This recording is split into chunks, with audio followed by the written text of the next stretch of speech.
ቤቴ ፈረንሳይዋ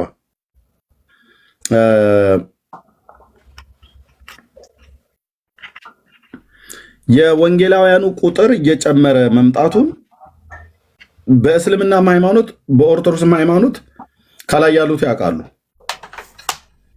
የወንጌላውያኑ ቁጥር የሚጨምረው በምንድን ነው? እኛ እንዋለድም እያልን አይደለም፣ እንዋለዳለን። ግን የኛ ስንዋለድ በሁለት አቅጣጫ ነው። አንደኛ በስጋ እነሱ እንደሚዋለዱት እንዋለዳለን። ሁለተኛ በእግዚአብሔር ቃል ሰዎች ዳግም እንዲወለዱ የወንጌልን ስብከት እንሰብካለን።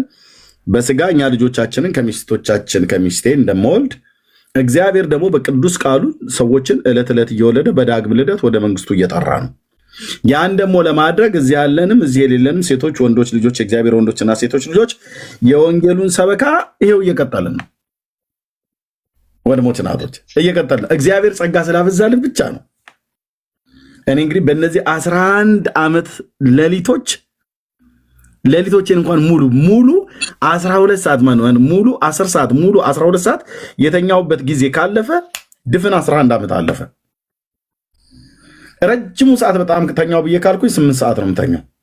አብዛኛው ግን 6 ነው፣ 4 5 ምናምን ነገር እና በእግዚአብሔር ጸጋ የእግዚአብሔር ጸጋ እንደሚያስችል እኔ ምስክር ነኝ። ወንድሞች እናቶች አንድ ቀኑን ሙሉ በነበረን ፕሮግራም አልተኛውም ነበረ። አሁንም እኔ ጋር ከምሽቱ 5 ሰዓት ከ20 ማለት ነው በኢትዮጵያ ሰዓት አቆጣጠር ማለት ነው። እግዚአብሔር ጸጋ ሲያበዛ ነው ወንድሞች እናቶች፣ ሌላ ምንም አይደለም። የጌታ ጸጋ ሲበዛ ብቻ ነው። እና የፕሮቴስታንቱ ቁጥር ለምንድነው እየጨመረ? የጌታ ጸጋ ሲበዛ ብቻ ነው። እና የእግዚአብሔር ጸጋ ለምንድን ነው ማነው? የእግዚአብሔር ጸጋ ሲበዛልህ ብቻ ነው ይሄ የሚሆነው ማለት ነው። ልብ በሉ። ኦኬ። የእግዚአብሔር ጸጋ ሲበዛ የወንጌል ሰበካው የኛ የወንጌላውያን አማኞች በምድራችን ላይ ከመጣ ጊዜ ጀምሮ ቁጥሩ ዕለት ዕለት እየጨመረ እየሄደ ያለ ሃይማኖት በቁጥር ደረጃ እጅግ እያስፈራ ለሙስሊሙም ለኦርቶዶክሶቹም እጅግ እያስፈራ ያለ ማን ነው ብላችሁ ካላችሁ ቅድም እንዳሳየኋችሁ ሁለቱ መምህራን እንደተናገሩት የወንጌላውያኑ አማኞች ቁጥር እየጨመረ መምጣቱ በጣም አስፈርቷቸዋል። ከዚህም የተነሳ ዓመታት እየቀጠሩ በ5 ዓመት ውስጥ የኦርቶዶክሳውያኑን ቁጥር የጴንጤው ቁጥር ካልበለጠ ምን አለበሉኝ እያሉ ነው። በዚህ አካሄድ ከሄደ እያሉ ነው። አካሄዱ ምንድነው? የጴንጤው አካሄድ። የኛ አካሄድ ምንድነው? አንደኛ ጌታ በሰጠን ጸጋ ጌታ በረዳን መጠን አባ ትውልድን አድን እኮ ብሎ አልቅሰን እኮ መተን እኮ ነው በእናንተ ፊት የምንነጋገረው።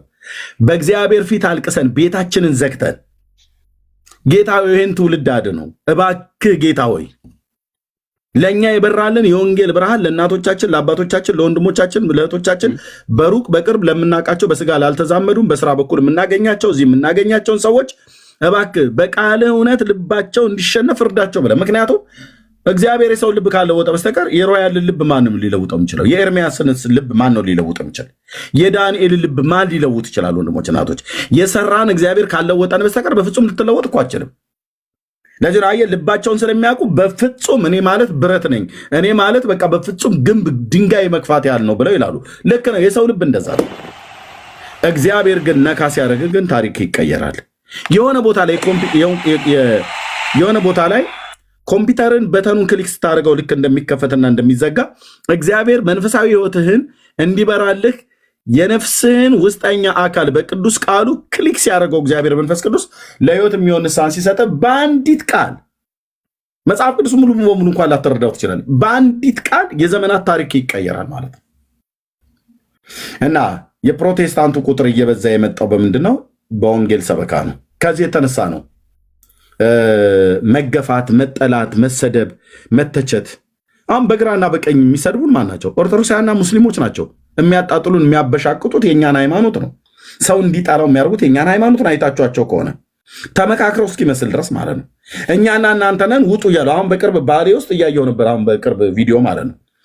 ይሄ ሀገር የኦርቶዶክስ ክርስቲያንና የእስላም ሀገር ነውና ውጡ ብለው በገዛ ሀገራቸው እየተደበደቡ ማለት ነው። የሆነች እናት ቅጥቅጥ አድርገው ደበደቧት። ኢየሱስ ያድናል፣ ኢየሱስ ጌታ ነው ብላ ስላለች። አንድ እስላም ግን አይቀጠቀጥም። እንደዛ አንድ ኦርቶዶክስ ሃይማኖትን አስፋፋ ተብሎ አይቀጠቀጥም። በሌላ ነገር ሊጣሉ ይችላሉ። ይሄ ስለ ወንጌል የሚመጣ ነው። ከዚህም የተነሳ ቁጥሩ እየጨመረ መምጣቱ የወንጌል ሰበካ ስላለ ነው ማለት ነው። የአምላክን የእግዚአብሔርን ቃል በድፍረት እንናገራለን፣ እንሰብካለን። ጌታ መንፈስ ቅዱስ በሰጠን ማለት ነው። ስለዚህ ግን ለምን ማርያምን ጠላት ብላችሁ አላችሁን ብለን እኛ ራሳችንን ስንጠይቅ እኛ የማርያም ጠላት አይደለንም። ይልቁንም በታሪክ በመጽሐፍ እንነጋገር ከተባለ ይህንን ርዕስ አንተውም። የዘመናት ጉድን እስከ ዛሬ ድረስ ያልሰማችሁትን ጆሮአችሁ እስኪታኩ ድረስ አሰማችኋለሁ። ነገ ተነገ ወዲያ በሚቀጥሉት ጊዜያት ላይ ማለት ነው ጉድ ትሰማላችሁ። በዚህን ያህል ልክ የጌታ እናት ማርያም ምን ስላደረገች ነው ኦርቶዶክስ በዚህን ያህል ጥላቻና ጥግ የጥላቻ ጥግ በመጽሐፍ ላይ ስሟን አበሻቅጣ የጻፈችው ብሎ የሚለው በመረጃ በሰነድ ካሜራ እየከፈትኩ ታያላችሁ። እዚህ ቤት ታውቃላችሁ። በገጽ በምዕራፍ በግዕዝ በአማርኛ በደንብ እያንዳንዱን አንብላለሁ እንጂ እኛ የጌታ እናት ማርያምን አልጠላንም። አየህ፣ ሃይማኖቱ በአደገኛ አካሄድ እየሰፋ እንዳለ ስለሚያውቁ ህዝቡ እንዲጠላ ብለው የማርያም ጠላት ናቸው ብለው ለየዋሁ ህዝብ ነገሩት። ገና እናቶች ሲሆን እሺ አንተ የማርያም ጠላት ይሉናል ሰላምታ ሲሰጡ። እኛ እኮ አይደለንም። ብንማል ብንገዘት እጃቸውን ብንመታ በመሐላ እንኳን ልናረጋግጥላቸው ብንፈልግ በፍጹም አያምኑንም። አንተ የእመቤቴ ጠላት ብለው ይላሉ። ጠላትነቱን ምንድነው ንገሩን ብለን ስንላቸው ግን አታማልድም ብላችሁ ትላላችሁ። እናንተ ታማልዳለች እኮ ብላችሁ ያላችሁት መረጃ እኮ የላችሁም። ያለ መረጃ ነው ታማልዳለች እያላችሁ የምትጮሁት ማለት ነው። እኛ መረጃ ባጣንበት ነገር ታማልዳለች ብለን ባንል ለምንድነው ጠላት ብለን የምንባለው? ጠላቷ ናችሁ ብለው የሚሉን አይደለንም። እንደው ማማለዱ አይደለም ጠላት ናችሁ የምንለው። ማማለድ አለማማለድ መጽሐፍ ቅዱስ ውስጥ ያለ ነገር፣ በዛ ማንም ጠላት አድርጎ ተናግሮ አያውቅም። አዎ ቀደም እንደዛ ሀቱኝ የተናገርኩት ክብር መንሳት በሚለው ነው እንጂ በማንም ማማለድ አለማማለድ በመጽሐፍ ቅዱስ ምን አይነት ክብር ነው የነሳናት? በቃ አንተ እዚህ ከሰበሰቡ ሴቶች ጋር እኩል ስታረጋት ከዚህ በላይ ምን ክብር መንሳት አለ? በምንድን ነው እኩል ያረኳት? በሰውነቷ ልክ ነች አልክ።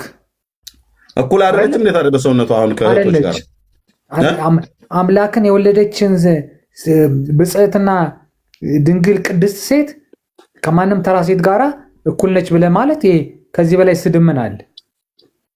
ከዚህ በላይ ድብልቅልቅ ታደርገዋለህ። እና እዚህ ያሉ እህቶች አሁን ሰኒ አለች እዚህ ማርያምና ሰኒ የተፈጠሩበት ስጋ አንድ ነው ወይስ አንድ አይደለም? ሰው ነው። ግን ማርያም ሰኒ የያዘችው ስጋ ማርያም ከያዘችው ያንሳል ይበልጣል? እኔ ደግሞ የምናገረው እኔ ቋንቋን ስለምናገር እኮ አሁን ኖ መልስልኝ። ይበልጣል ወይ ያንሳል? የሰኒ ስጋ ከማርያም ስጋ ይበልጣል እኮ አልኩህ። የማርያም ስጋ ይበልጣል። ታዲያ መብለጡ ለምንድነው? ከተለየ ስጋ ስለተፈጠረች ነው ማርያም ወይስ የማርያም ስጋ የበለጠው አምላኳን በሆዷ ስለተሸከመች አምላኩን ጌታን ስለወለደች ማለት ነው። በተፈጥሮ ግን በአፈጣጠር ግን አንድ ናቸው። አፈጣጠሩን አፈጣጠር ማን ልዩ ነው? ለምን ተዋለ? በአፈጣጠር ግን አንድ ናቸው አይደል? በአፈጣጠር አንድ መሆን ምን ትርጉም አለው? ብራዘር ማለት የማርያም ስጋ በአፈጣጠር የተለየ ካልሆነ በስተቀር የማርያም ስጋ በአፈጣጠር የተለየ ካልሆነ በስተቀር የማርያም ስጋና የሰኒ ስጋ አንድ ነው። ኦኬ አንድ ነው። እንዴት እንደዛ ትላለህ? አንድ ነው። አንድ ካልሆነ መረጃ አምጣልኝ። ቀላል ነው ወይ? አምላክን ሞት ሰኒ የአዳም ዘር ነች አይደለችም? እኔ የአዳም ዘር አይደሉም ሰው አይደለም መቻልኩኝ። ኦኬ ማርያምስ የአዳም ዘር ነች አይደለችም? አዎ ግን አዳም ዘር ብትሆንም ከሰው ጋር በዚህ አዳም ዘርነት ሰኒም ከማርያም ማርያምም ከሰኒ አይበልጡም፣ አያንሱም፣ አይተናነሱም፣ አይበላሉም። አምላክን የወለደና ሌላው አንድ ዘር ናት። ቆይ አትቀላቅለው፣ ልብ ብለህ ሰማኝ፣ አትቀላቅለው። ሰኒም የአዳም ዘር ናት። እንደውም ደግሞ አጥብቤ ሳመጣ የአብርሃም ዘር ናት። ሰናይት ከእስራኤል ነው የምታወራ። ኦኬ የአብርሃም ዘር ናት። የማርያም እህቷ ናት በስጋ እስራኤላዊት እንደመሆኗ መጠን የኢየሱስም እህቱ ነች በስጋ ዘር ናት ማለት ነው። በስጋ ብሎ ነገር የለም። ብራዘር አንተ ስላልክ አይደለም በላህ ታውራ ዝም ብለው ብሎ ነገር የለም የሚባል ነገር አለ። ብራዘር በነገራችን ላይ አንድ ነገር ልንገራችሁ። እኔ እኮ እሺ ወንድምነት ኦ ማይ ጋድ ይህንን ርዕስ ዛሬ እንግዲህ መጥቷል። ይኸው ሮያል ነገር ያለው በመኪና ወንድምነት ያው ተቀበለኝ ከዛም በላይ ሪፈር አድርጌያለሁ። እሺ ማለት ስሜቱ እኮ ይገባናል። አሁን ሮያል ያለህበት ስሜት በደንብ ነው አንደርስታንድ የምናደርገው። በማርያም ከመጣችሁ አጠገቤ ብትሆን በመድፍ ነው የምጨርስ። ልክ ነው እናውቃለን። እዚህም እኮ ብዙ የወንጌል አማኞች ስቃይ የደረሰባቸው በማርያም ምክንያት ነውና ያንተ ኬዝ ብቻ ሳይሆን የቤተ ክርስቲያኒቷ ችግር ነው። መጽሐፍ ቅዱስ በማይለው ደረጃ በሰው ልብ ውስጥ ማርያምን አስቀምጣ ተቀምጣለች። ምን ትሆኑ እንግዲህ እሱ እኮ ነው ችግሩ። አትወቅስም፣ ምንም ልታመጡ አትችሉም። ቁጫጮች ናችሁ እናንተ። ቁጫጭ አንድ ህንፃ መደረመስ አይችልም ብያለሁ ባለፈው። እሱ ነው ቁጫጮች ነው የማርያም ጠላት። እስቲ ግን አሁን ከስሜት እንውጣ። እስቲ ዛሬ አሁን ከስሜት እንውጣና በደንብ እንረዳው ማለት ነው። ለምሳሌ ማርያም አንድ ሴት ከያዘችው ስጋ የተለየ ስጋ ይዛለች ብለህ ታምናለህ? አዎ። እሺ፣ ከስሜት ባሻገር በማስረጃ ሲስተም በማስረጃ ነው ነገር አምላክን የወለደች ሴት አለች በዓለም ላይ ወደፊትስ ትኖራለች? የማንም እናት ልዩ ናት። ለምሳሌ ያንተ እናት ካንተ ውጪ ሮያልን የወለደ በዚህ ምድር ላይ የለም። እሱ ሌላ፣ እኔ አንድ ተራ ሰው ምን እኔ አንድ አይነት ነው። ምንም አሁን በመውለድ ከሆነ ማርያም አንድ ጥያቄ ልጠይቅህ እስቲ። ኢየሱስ ክርስቶስ አምላካችሁ አይደለም እንዴ? ፍሬንዳችሁ ነው። ስሜት አልገባልኝ እኮ አሁን ማርያምን ኮምፔር የምናረጋት ሁሉም ሴቶች የመውለድ እድል ተሰጥቷቸው ቢሆን ኖሮ አዎ ማርያም ብቻዋን ነው መውለድ የቻለችው ትላለህ። ኦኬ አሁን እናትነት መውለድ ራሱ ኮምፔር የምታደርገው ጉዳይ አይደለም። ምክንያቱም ጌታ ሊወለድ የሚችለው ከአንድ እናት ነው። ሶ ያቺ እናት ማናት? ማርያም ናት። አለቀ በቃ። የሮያል እናት ስፔሻል ናት። ከሮያል እናት በስተቀር በዚህ ምድር ላይ ሮያልን የወለደች የለች። ኦኬ በማይደጋገም ነገር ኮምፓሪዝም ውስጥ አይገባም። እንዴት ማለት እንደሆነ ላሳየህ። እንዴት እንደሆነ ላሳየህ። ለመነጋገር ትልቅ ምርምር መደረግ ያለበት ነው። ሮያል እኮ ስሜት ያቱና እናው ችግር የለም። እንዴት እንደሆነ አናግረኝ እንጂ የማርያም ጠላት ሳትሆኑ እናንተ እኮ እንዴት እንደሆነ እናውራው። ይኸውልህ ሮያል ጠላትነት አይደለም። በደምብ ሰማይ ቆይ አንዴ። ኦ ማይ ጎድ እንደሱ ነው ማለት ያለብን። ኦኬ አሁን ግልጽ የሆነ ጉዳይ ይኸውልህ፣ አሁን የሚደጋገም ቢሆን ስሜት ያቱና የሚደጋገም ጉዳይ ቢሆን አይ ስለደረባ ታውራ ማለት ነው፣ ሰው እንዲሰማ። ኦኬ በደንብ ከሰማኛ ካደመጥከኝ ይገባሃል ሐሳቤ። ኦኬ የሚደጋገም ቢሆን ለምሳሌ ዳኒ ተደጋግሞ ሌሎችም እናቶች የዳኒ እናት ልክ ዳኒ እንደወለደችው ተደጋግሞ ዳኒ ሌሎች ሰዎች መውለድ የሚችሉ ቢሆኑ እና ከዛ ግን ዩኒክ ነው ትላለህ። ኦኬ ኮምፔር ለማድረግ ይመቻል። ኦኬ አሁን ግን የምናወራው ጉዳይ ለኮምፓሪዝን የሚቀርብ ጉዳይ አይደለም። አንዲት እናት እሷ ከወለደችው ልጅ በስተቀር በዚህ ምድር ላይ ሌላ እሱን የመሰለ ልጅ የለም። በልጅ ደረጃ የምታወራ ከመውለድ አንጻር የምታወራ ከሆነ አዎ የጌታ እናት ዩኒክ ናት። ከጌታ እናት በስተቀር ኢየሱስን በዚህ ምድር ላይ የወለደችውም የምትወልደውም አትኖርም። ምክንያቱም የሚደገም ጉዳይ አይደለም እያወራን ያለነው። ኦኬ ፓተርን አይደለም እናወራው። ኦኬ የሆነ ፓተርን አይተህ ከሌሎች ጋር ኮምፔር የምታደርገው ጉዳይ አይደለም። የጌታ እናት ከሰው ጋር ታገናኘዋለህ። ሰው ድጋሜ ተወለዳል ተወለደ እንዴት ትለዋለህ? አምላክን እኮ ነው የወለደችው። እንዲህ ለአማርኛው እሱ እኮ ነው ምን አሁን ጌታ ከማርያም በስተቀር ከሌላ ከማንም አይወለድም። ምን ማለት ነው? ኮምፔር የምታደርገው ጉዳይ አይደለም። አይ በእርግጠኝነት ግን አሁን ቀስ እያልኩ ተረዳኋችሁ። ጴንጤ ኢየሱስ ክርስቶስን ራሱ ትክክለኛውን ኢየሱስ እናንተ አታምኑም ማለት ነው። እንመጣለን። እሱን አሁን እናውራውና ከዛ ደግሞ እዛ ላይ ዊል ዲስከስ ይች ግን አሁን ሀሳቡ ላይ እንመጣ። ቆይ ሮያ አሁን የማርያም እናት ቆይ አንዴ የማርያም እናት የወለደችው ማርያም ነው አይደል? እሺ አይደል ነው አይደል? ኦኬ ሳይሆን ተስማምተን እንሂዳ ብራዘር። እርግጠኛ ነኝ ወለደችና ምን ይሁን?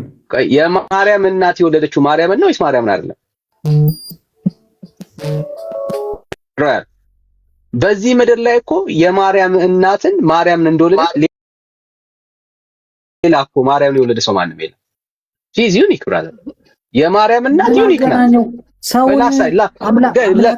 እንዴት እንደሚገናኝ ለኔ ግድ እንዴት እንደሚገናኝ ቆይ ላሳይ። ችግር አይደለም። አምላክ ሌላ ጊዜ ስለማትወልድ አምላክ መውለዷ ልዩ አይደለም ብለህ ልትለኝ ትፈልጋለህ? ቆይ አንዴ ረጋ በል ላሳይ ነው። ካለ ወንድ ዘር አዳምጠኝ። እኔም ልናገርበት ነው። ኦ ማይ ጋድ ልናገር። አምላክን ካለ ወንድ ዘር መውለዷ ራሱ አይገርምህም? ይሄ ወደፊት ይፈጠራል ብለህ ታስባለህ? ካለ ወንድ ዘር አምላክን የሚያክል ነገር መውለድ! አቤት ጴንጤ፣ አቤት ጴንጤ፣ አቤት ጴንጤ ወንድሜ ሮያል ይገርማል፣ ይደንቃል። ስማ ማነው አዲስ ያለ ወንድ ዘር እኔ አንተን እሰድብህ ነበር። ስማ አዳምጥ፣ ዝም ብለህ አንተ ደግሞ እሰድብህ ነበር። አሁን ካሁን በኋላ አልሰድብህም። ለምን መሰለህ? በፊት ዲያቆን አዲስ ተብለህ ስምን ዲያቆን ስላደረክ ነበር የምሰድብህ። አሁን አዲስ ምርጡ ፓስተር ነህ። በቃ አንተ አሁን ትክክለኛ ጴንጤ ስለሆንክ ማንም አይሰድብህም።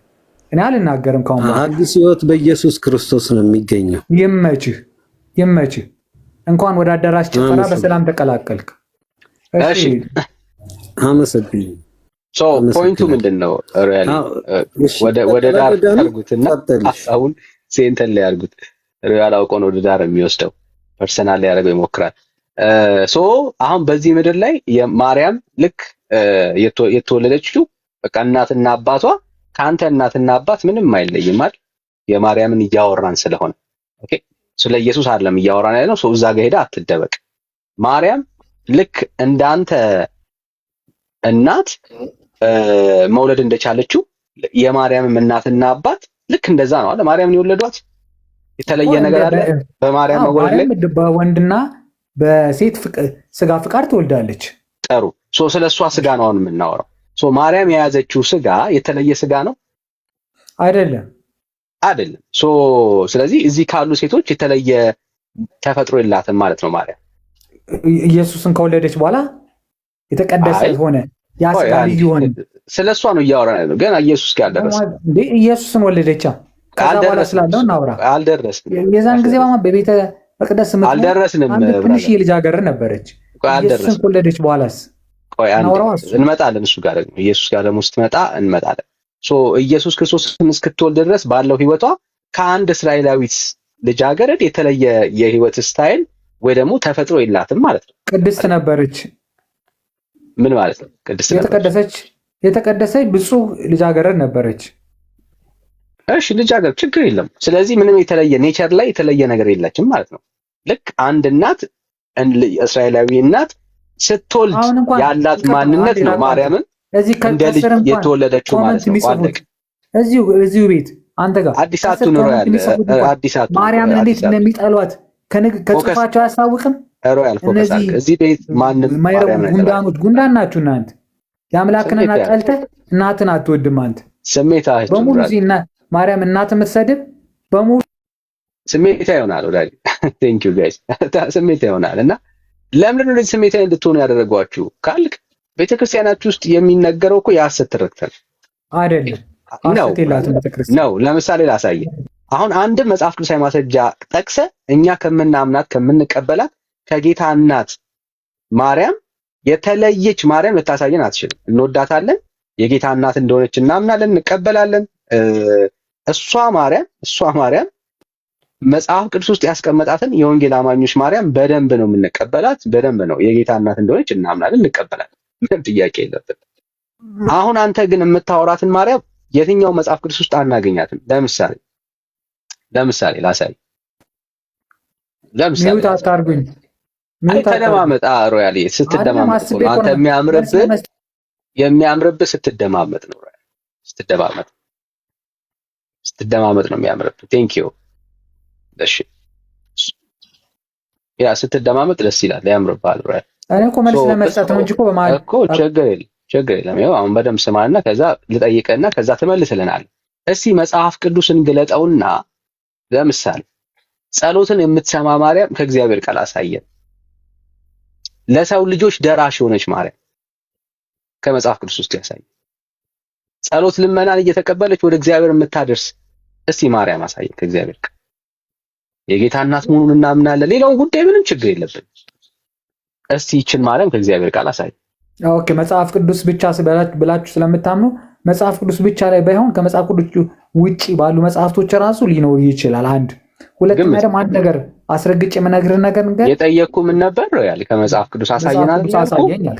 ከመጽሐፍ ቅዱስ ያቺ ማርያም ልነግርህ እኮ ነው። ከመጽሐፍ ቅዱሱ ባላሳየህም መጽሐፍ ቅዱሱ ባይጻፍ የለኝም በላቸዋል ለሚሰማ ሰው ጉዳይ መጽሐፍ ቅዱሱ ጻፈ አልጻፈ የራሱ ጉዳይ ግድ የለም እንመጣለን። አሁን ከመጽሐፍ ቅዱስ ውስጥ እሷ ማርያም የለችም በለ እሷን ነው አሁን እኛ የፈለግነው እሷን ማርያም መጽሐፍ ቅዱስ ውስጥ የለችም በልና ሲገላግላቸው ለሚሰማ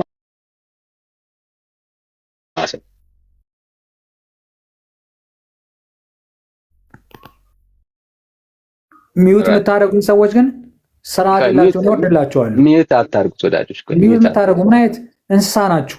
እያወራሁ እኮ ነው እየተነጋገርን።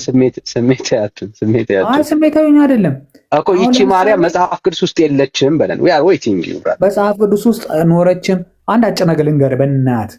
ቆይ እኛ አሁን እሱን ደግሞ ታወራናለህ። አሁን መጀመሪያ የጠየቁት ጥያቄ እኔ ደግሞ ልንገርህ መጽሐፍ ቅዱስ ውስጥ ኖረችም አልኖረችም ገና ነው። አሁን ኖረች አልኖረች ጋር አላለፍንም። አለች ወይስ አጭሩ ነገር ልንገርህ መጽሐፍ ቅዱስ ራሱ የራሱ ጉዳይ አልኩህ እኮ ማቴዎስ ጻፈ ሉቃስ ጻፈ የራሱ ጉዳይ አንዴ የአምላኬን እናት ነች። እኔ ለዚህ ነው ዳንዬ አልቻልኩም። ሶሪ በጣም አልቻልኩም። በጣም ይከብዳል የሚናገረው። ይቅርታ ከፈለክ ነው።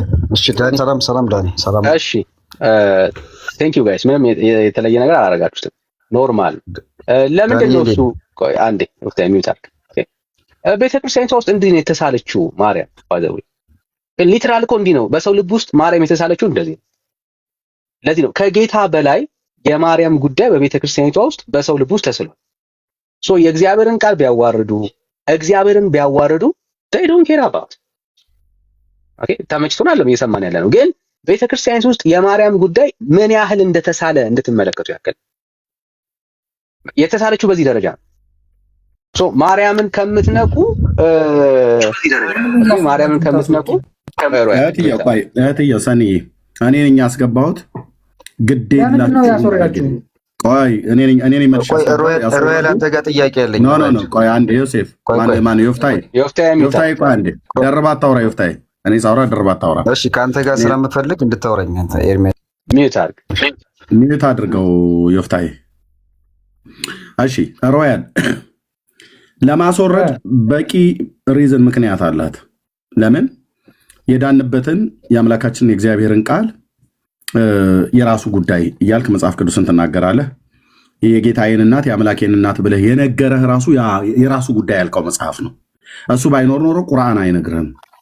የጌታ እናት መሆኑን የነገረህ ለኦርቶዶክስ ቤተክርስቲያን የነገራት የተጻፈው በአባቶቻችን በነቢያቱና በሐዋርያቱ የተጻፈው በአይሁዳውያን አባቶች የተጻፈው የእግዚአብሔር ቃል ብሉይና አዲስ ኪዳን ነው። የጌታ እናት ማርያም መሆኗ ከነስሟ ጭምር በድንግልና እንደጸነሰችው ጌታን የነገረህን መጽሐፍ የራሱ ጉዳይ አልክ። ስለዚህ እህትየው ለማስወረድ በቂ ምክንያት አላት። እኔ ግን ቅድም ብያለሁ፣ ከፈለክ ኢየሱስን ዛሬ ጠበር ገፍ አድርገህ ስደበው እዚህ እኛ ፊት ማለት ነው። ምንም የምታመጣው ነገር ስለሌለ እያመመንም ቢሆን እንሰማለን። አሁን የአምላካችን የእግዚአብሔርን ቃል እንደዚህ የራሱ ጉዳይ ብለህ ስትል ያመናል። ቢሆንም ግን እንሰማለን። ምክንያቱም ያንተን ነፍስ መዳን እግዚአብሔር ስለሚፈልገው ማለት ነው።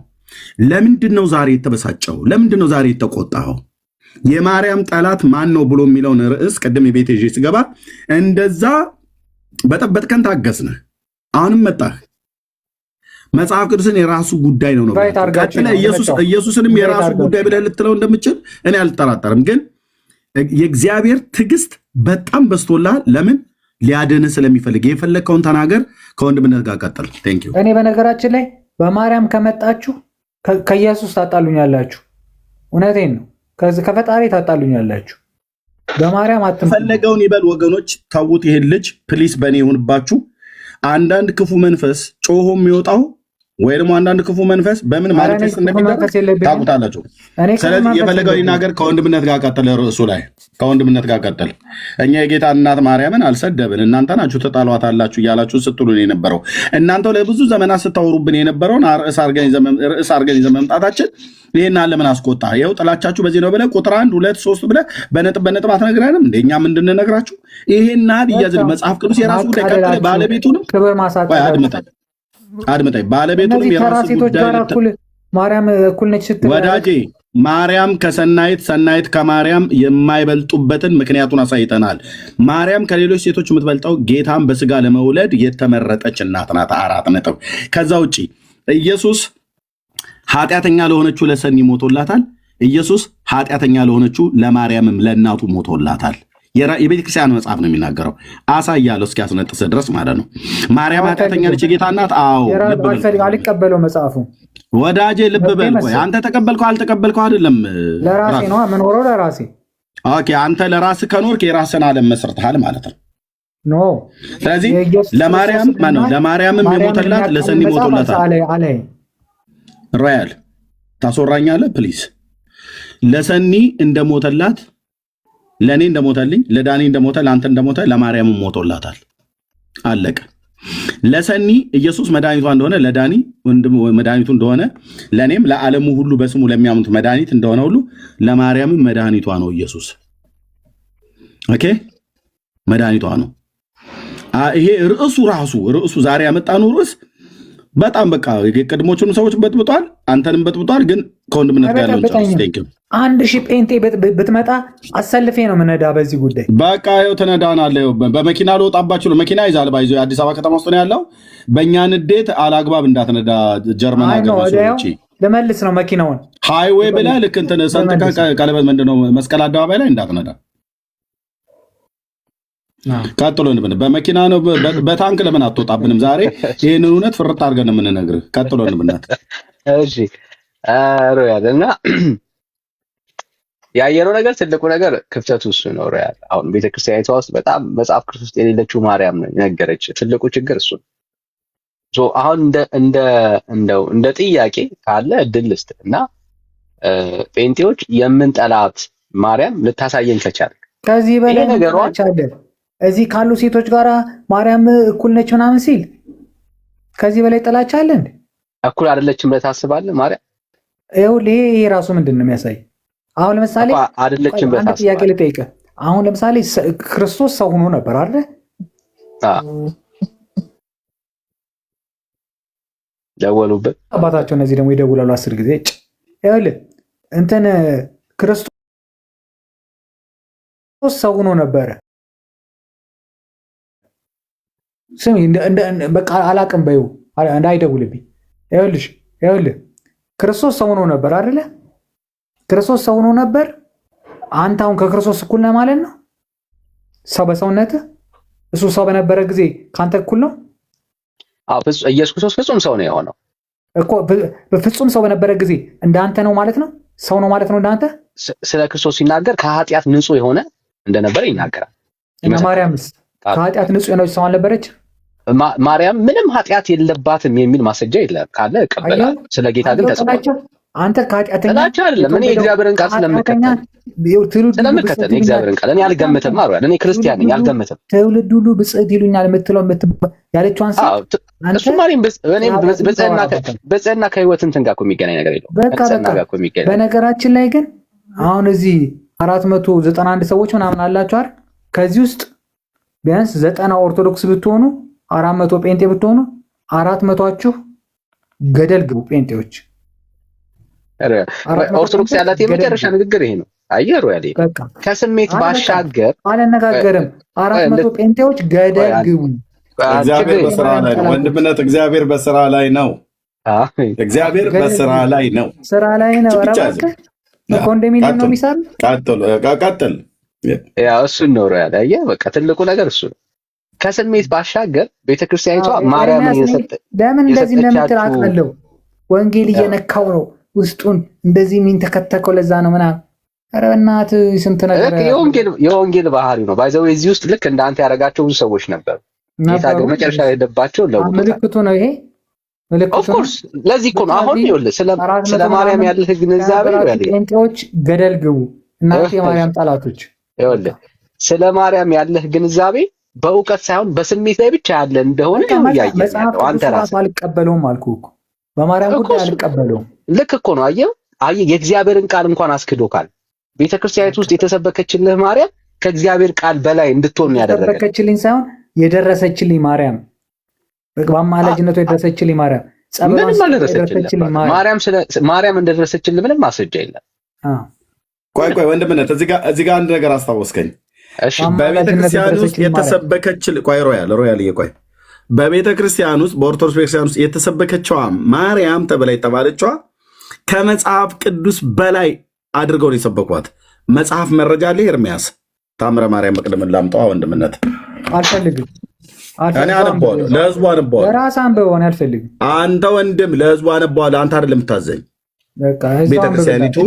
ቤተክርስቲያኒቱ ከመጽሐፍ ቅዱስ በላይ ነች ብላለች። ይኸው ከመጽሐፍ ቅዱስ በላይ ነች ብላለች። ለዚህ ነው አየህ ወንድምነት፣ የማይሆን ነገር እኮ ነው የነካው። አሁን በጣም አደገኛ። ለምን አታባርሩትም ይላል እዛ። ከቀበሌ ቤት ቀበሌ አባርር። እኔ እንዳንተ ህይወት መኖር አረከኝ እንዴ? ከቀበሌ ቤት ቀበሌ አባርር። ሙሉ ያራስ ለእኔ ድል አሰጡኝም። ለእኔ ድል ስጡኝ ፕሊዝ። እንሰጣለን። ይሄ ላሳይ ነው። እንሰጣለን። እውነት አልተሳደብም ዛሬ ከዚህ በላይ ነው የሚሳደበው። ይገለጥ ስለሆነ ግን ግለጠው፣ ግድ የለም ግለጠው።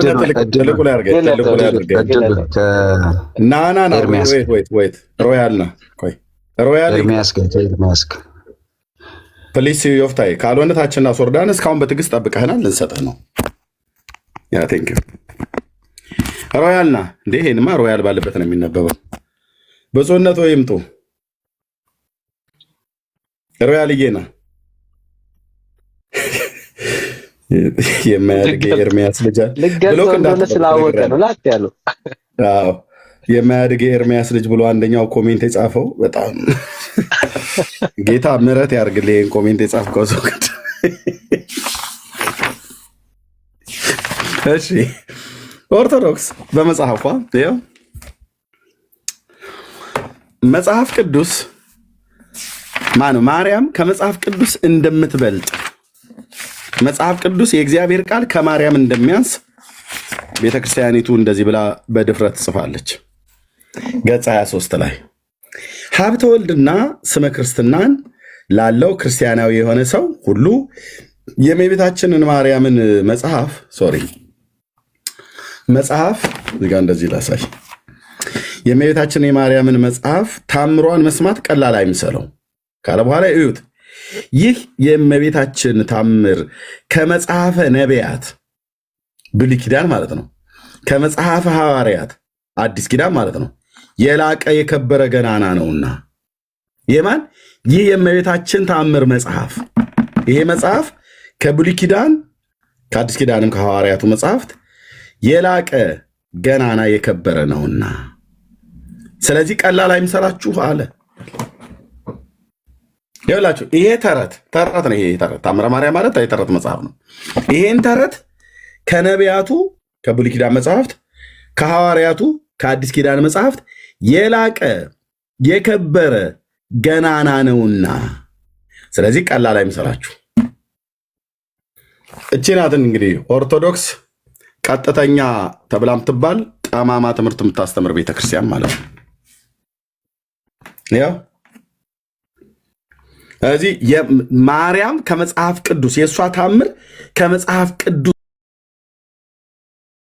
እንደሚበልጥ ከብሉይ ከአዲስ ኪዳን እንደሚበልጥ አድርጋ እንዲህ ጽፈዋለች።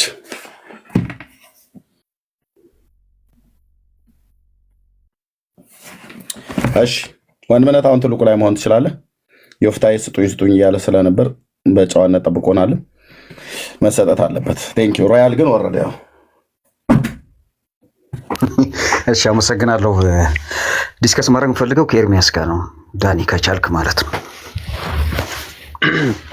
እሺ ረጅም ሰዓት ሲያወራ ነበር ከፍቶ አሁንም አለ። የተለየ ነገር የለም ከወንድምነት ከሚያደርግ የተለየ ነገር ነው።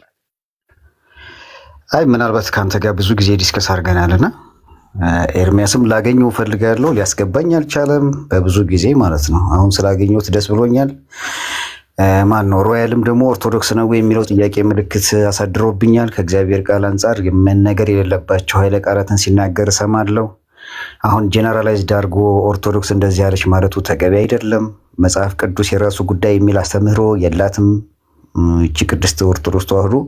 እንደዚህ ብሎ መናገሩም ራሱ ሰውን አሁን ያው የቴክኖሎጂ ዘመን ስለሆነ ምናልባት ኤርሚያስ ፋብሪኬት ያደረገው ሰው ይሆን እንጂ ምናምን ብለው የሚያስቡ ሰዎች ይኖራሉና የምታወሩትም ሰዎች አንዳንዴ ተገቢ ቢሆን ዝም ብሎ ኢሞሽናል የሆነም ሰው ፕሮቴስታንት ከኔ ጋር ዲስከስ ማድረግ አልፈልግም፣ እኔም ደግሞ ኢሞሽናል ሁኜ ደግሞ ከፕሮቴስታንት ጋር ዲስከስ ማድረግ አልፈልግም እና ከእግዚአብሔር ቃል አንጻር የማርያም ጠላት ማን ነው የሚል አስተምሮ ነው ታይትል ዲፔንድ ያደረግ ነው። እኔ ዝም ብዬ ስረዳ ኤርሚያስ እኛ ከምንለው በላይ ዝም ብሎ ስለሚያወራ አንድ ልጨርስ። ኤርሚያስ እኛ ከምንለው በላይ ስለሚናገር ኦርቶዶክስ ነው ከኤርሚያስ ኖ እኔ እኮ ታውቀኛለህ እኮ ዳኒ፣ አሁን ካረሳህ ኦርቶዶክስ ነው ወይስ ኦርቶዶክስ አይደለም? አሁን የኢትዮጵያ እንደውም ለኢትዮጵያ ኦርቶዶክስ ተዋህዶ እምነት ተከታይ ነኝና እመቤታችን ድንግል ማርያም ከኢትዮጵያ ኦርቶዶክስ ተዋህዶ አስተምሮ አንጻር ምን ማለት ነች? ምን ብላ ነው የምትረዳው የሚለው ነው። አንተ ላብራቶሪ ከተን እንዳላረጋገጥን ሁሉ ማንም መጥቶ ኦርቶዶክስን ስለ ላብራቶሪ እያስገባን አለ የምናረጋግጠው። ከእግዚአብሔር ቃል አንጻር ሊቃውንት ያሉባት ይኸውልህ ሊቃውንት ያሉባት መነኮሳት ያሉባት ገዳማውያን ደግሞ ጸሎት የሚያቀርቡ ሰዎች ቆይ ግድ የለም ላውራ እነዛ ባሉበት ሰዎች መጽሐፍ ቅዱስ ቴንክ ዩ መደማመጥ ቀጥዬ አወርድሃለሁ። ዮፍታይ በዚህ የብልግና ንግግር ነው። ሰው እንኳን ስንት ሲል መደድ አታወራ። ከሁለታችሁ ናችሁ የምታወሩት። በዚሁ አመል ነው። አየህ እኔ ቤት ባላስገባ አይገርምም። የቤቱ ባለቤት ተደማምጠን እናውራ ብሎ ሲል መደዳ እንደ ከፈተ ምንድን ነው? ሰው የተግባቦት እጎቁ እንጂ አድምጠኝ ብሎ ካለ አንተና እሱ ናችሁ የምታወሩት። እኛ ማይክ ሚዩት አድርገን ይሄ ሁሉ ሰው እየሰማ ነው። ተደማምጥ እናውራ። ወንድምነት ቀጥሉ። ቴንክ ዩ። እሺ ከወንድምነት ጋር ከዳኒ ጋር ነው የማወራው። ችግር የለውም። ከኔ ጋር እውቀት ከኔ ሲያልፍ ወደ ወንድምነት ትሄዳለህ። የሚያደርስ ምንም እውቀት የለም። አንተ በሚገባህ ነገር ትነግረኛለህ። እንዳታወርደኝ ፕሊስ፣ እንዳታወርደኝ። የሚያወርደኝ ካለ ሚዛኑን እዚህ ጋር ሁላችሁ ሚዛኑን ማን ነው ወዳጅ? የማርያም ጠላት ማን ነው ማለት ክርስቶስን አምኖ የማይቀበል ሰው የእመቤታችን የድንግል ማርያም ጠላት ነው ብለን ነው የምናምነው። ከስጋዋ ስጋዋ ነሳ ከነፍሷ ነፍስ ነሳ ብለን የሚያምን ሰው የማያምን ሰው ጠላት ነው ብለን ነው የምናስበው። ለምሳሌ ማን ነው ፓስተር ዮናታን ጠላት ነው። ፓስተር ዮናታንን ደግሞ በደንብ የሚያከብረው ኤርሚያስም ጠላት ነው ብዬ ነው የማምነው። ለምን ከአስተምሮ አንጻር ክራሽ ስለሚያደርግ ማለት ነው። አንዴ ተረጋጋ። ስሜት ያቱ እሺ ምንድነው እያለን ያለው? ጌታን የማይቀበል ሰው ጌታን ፍጹም ሰው ፍጹም አምላክ መሆኑን የማይቀበል ሰው የማርያም ጠላት ነው እያለን ነው ያለው። በትክክል ያለው በትክክል። ጌታ ፍጹም ሰው ፍጹም አምላክ እንደሆነ እናምናለን እኛ። የተለየ ነገር ከስጋዋ ነሳ። ይህን ትምህርት ብራዘር እሺ እናምጣው፣ ችግር የለም። ስጋ ነሳ ስትል ምን እያልክ ነው ያለው? የእመቤታችን የድንግል ማርያምን ስጋ ጌታ ኢየሱስ ክርስቶስ ቃል የአብ ልጅ ኢየሱስ ክርስቶስ ከእመቤታችን ከስጋዋ ስጋ ነስቷል ብለን እናምናለን። ምንድን ነው ስጋ ነሳ ስትል ምን እያልክ ነው ያለው ነው የጠየቀው። የክርስቶስ ስጋ የእመቤታችን የድንግል ማርያም ስጋ ነው ብለን እናምናለን። ይሄን ማትከተል ከሆነ ጠላት ነው። አንድ ሆልድ የጌታ ስጋ የማርያም ስጋ ነው እንጂ የራሱ ስጋ አይደለም እያልከኝ ነው ያለው። ከስጋዋ የነሳው ይኸውልህ ቃል ኢየሱስ ክርስቶስ ስጋ ነሳ ስንል ያ ስጋ የነሳው የእመቤታችን የድንግል ማርያም ስጋ ነው። እኔ ይሄን አምናለሁ። አንተ ታምናለህ? ቃሉ ጋር አትደበቅ ወዳጄ። ተጠየቅኩ ካለፍ ነው ከሱና ስጋ ነሳ ስትል ኢየሱስ የራሱ ስጋ ሳይሆን የማርያም ስጋ ነው ያለው ያልከን ያለው። እኔ ማወራውን አዳምጠኛ ዳንዬ። እመቤታችን የጌታ ስጋ ከድንግል ማርያም የነሳው ስጋ ነው። እሱን አልከን እኮ ብራዘር። እሱን ስትል እያልኩኝ ያሉት ሙባረክ እኮ ይወጣ። እንዳትደበቅ። አሁንም ደግሜ እሱ እንዳትደግሙ ከዚህ በኋላ ስጋ ነሳ ብለህ ስታወራ በደምብ ስማ። ስጋ ነሳ ብለህ ስታወራ እያወራን ያለው የጌታ ስጋ ማለት የማርያም ስጋ ነው ማለት ነው። ለዛ ነው እያልከን ያለው። ኦፍ ኮርስ ምክንያቱም ከእመቤታችን ማስረጃ በጣም ጥሩ ማስረጃ ሰጥቶኛል። ኦፍ ኮርስ 1-2 ደቂቃ ይሰጠኛል ብዬ አስባለሁ ይሄን ቃል ስናገር ማለት ነው። ማስረጃ ስለዚህ ይሁንልኝ ብላ የተቀበለች ጌታ እናት እግዚአብሔርን አዳምጠኝ። ሉቃስ ወንጌል ነው እያነበብኩ ያለሁት እኮ ነገረና እኛም ፎሎ እንድናረግ እንድናዳምጥ ጥቀሰውና ከዛዛ ክፍል ላይ ኢየሱስ የማርያም እንጂ የራሱን ስጋ እንዳልያዘ ታሳየናለህ ማለት ነው። የራሱ ስጋ የሚል አስተምሮ የለም። እመቤታችን ጋር ማደሩ ከእመቤታችን መወለዱ ኢየሱስ ክርስቶስ ከድንግል ማርያም ስጋ ነሳ ማለት እንችላለን። ወዳጄ እኮ አሁን ቅድም ምን አልከን? ያልከውን ነገር እንዳትረሳ። ስጋ ነሳ ስል የኢየሱስ ክርስቶስ ስጋ የእመቤታችን የቅድስት ድንግል ማርያም ስጋ ነው ብለን እናምናለን። አትደረግ እኮ ኢየሱስ የያዘው የማርያምን ስጋ መሆኑን ማስረጃ አንጣ እያልኩ ነው። እሺ ዮሐንስ ወንጌል ምዕራፍ 1 ቁጥር 1 ላይ ስታነብ እግዚአብሔር በመጀመሪያ ቃል ነበር ይላል። ገብቷል? እንግዲህ ጌታችን መድኃኒታችን ኢየሱስ ክርስቶስ አምላካችን የድንግል ማርያም ልጅ በመጀመሪያ ቃል ነበር ነው። ቃልም እግዚአብሔር ነበር። ያም ቃል ደግሞ ዝቅ ዚልና 26 አይ ቲንክ ይመስለኛል በእኛም ማደረ ይላል። ያም ቃል ደግሞ ስጋ መልበሱን ይነግረናል። ያ የለበሰው ስጋ የማ ስጋ ነው? የእመቤታችን የቅድስት ጨምር የማርያምን ስጋ እንደያዘ የእሱ ስጋ እንዳልሆነ ማስረጃ ስጠን ነው እያልኩኝ ያለሁት። ይሄ ማስረጃ በቂ ነው። ለጠቢብ ሀቲ ቃል ተአክሎ ጠቢብ ጋር መች ደረስክና? ጨረስን። እዚህ ጋር ቶፒክ እንዳታወራኝ። ይኸውልህ ለማወቅ ስለማትሄድ ለማወቅ ከፈለክ ይሄ በቂ ነው። ጌታ የነሳው ስጋ የእመቤታችን የድንግል ማርያም ስጋ ነው። ጠቢብ ለመሆን ሩቅ ነህ ወዳጄ። ስጋን ይዞ አልመጣም። አንዴ ወዳጄ፣ ጠቢብ ለመሆን ሩቅ ነህ። ጠቢብን ጠብቀህ እዛ ውስጥ አትደበቅ። ተደማመጣ። ይኸው ላነብልህ። ሚውት አታርገኝ። ዲስከሽን ማለት ሚውት አታርገኝ እኮ ላነብልህ ነው። አድምጣ። እሺ የጠቀስኩ ዮሐንስ ወንጌል ምዕራፍ 1 ላይ ይሄው 1:26 ላነብልህ። ዮሐንስ መልሶ እኔ በውሃ አጠምቃለሁ 1:26 ነው ያልከው እንዳትረሳ። ዳሩ ግን እናንተ የማታውቁት አዳምጠኛ። አሁን ቃሉን እያወቅከው ለምንድን ነው 26 ስለዛዝ ብራዘር you said 1:26 ብላል። 1:26 ነው ያለው። በቃ አንድ ላይ አንብበው። ዮሐንስ 1:1 ነው በመጀመሪያ ዮሐንስ 1:1 ላንብብለት። ይሄው እግዚአብሔር መጀመሪያ ቃል ነበር፣ በመጀመሪያ ቃል ነበረ፣ ቃልም በእግዚአብሔር ዘንድ ነበረ፣ ቃልም እግዚአብሔር ነበረ ይላል። እዚህ ክፍል ላይ የማርያምን ስጋ ወሰደ የሚሌቱ ጋር ያገኝ። አዳምጠኝ። ቃል እግዚአብሔር መሆኑን እናምናለን። እኔ እናንተ እዚህ ጋር ተስማምተናል። ያ ቃል ደግሞ ስጋ ነሳ ይላል። የቱ ጋር አይደል?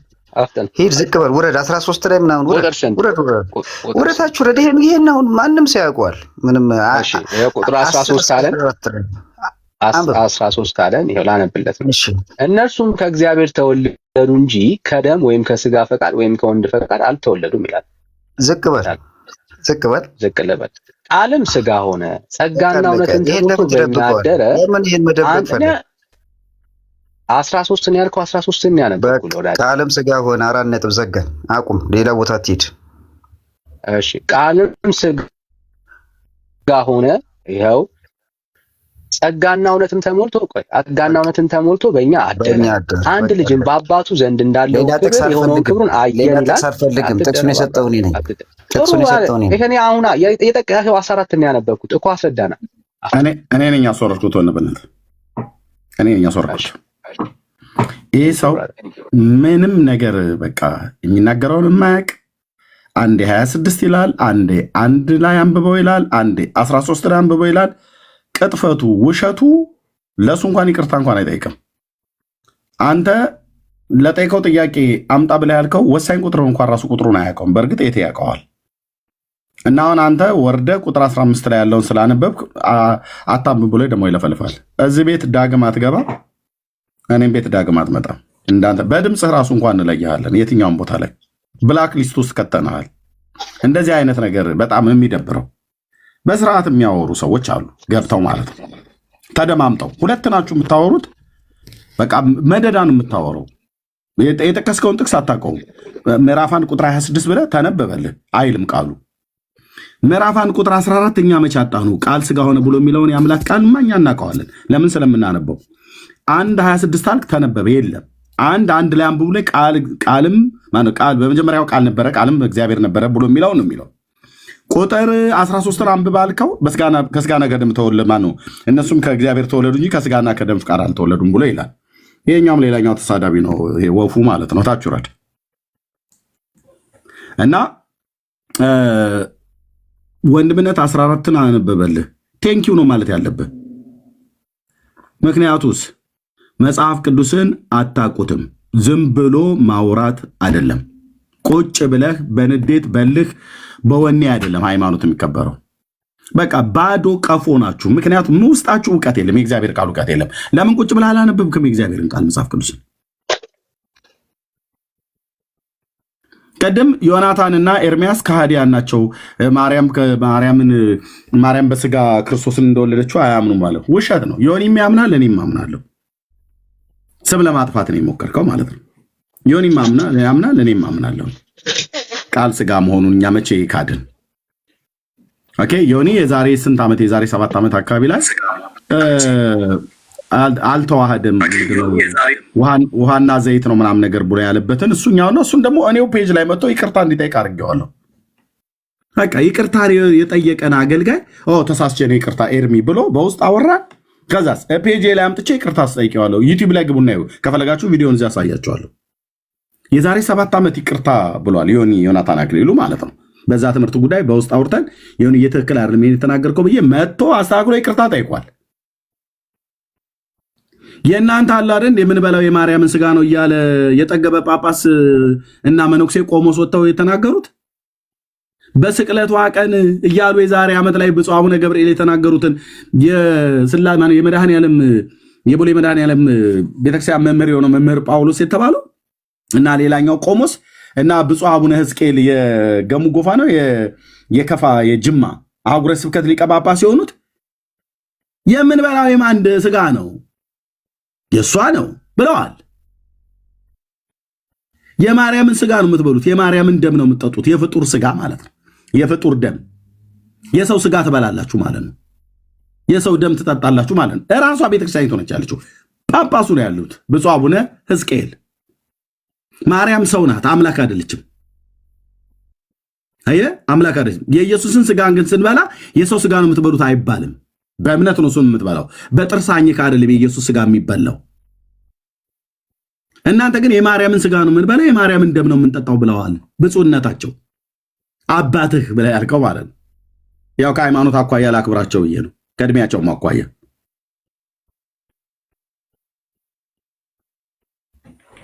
ኦኬ እና የሆነ በቃ አረ ነው ወንድምነት ሌላ ሰው አስገብታ ብታወራ ይሻላል። ቴንክ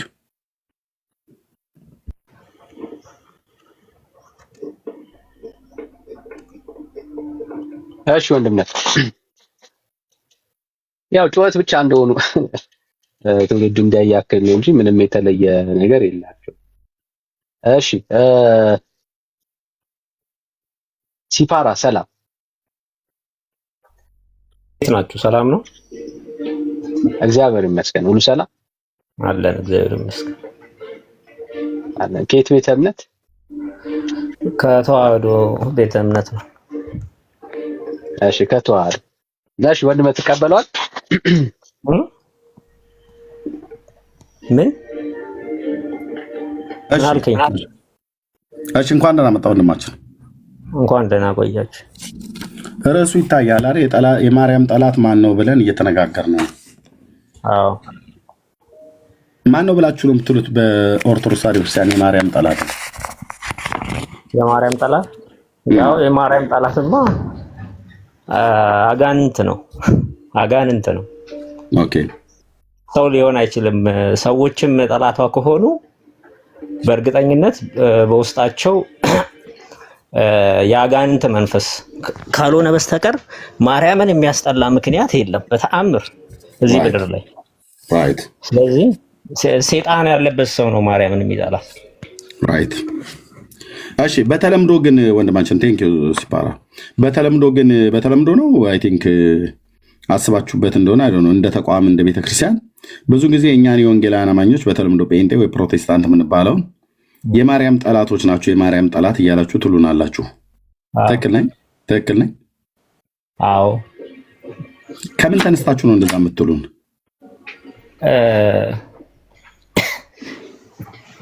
አንድ ነገር ጠይቅህ እስቲ። በምሳሌ ልጠይቅህና ማለት ነው።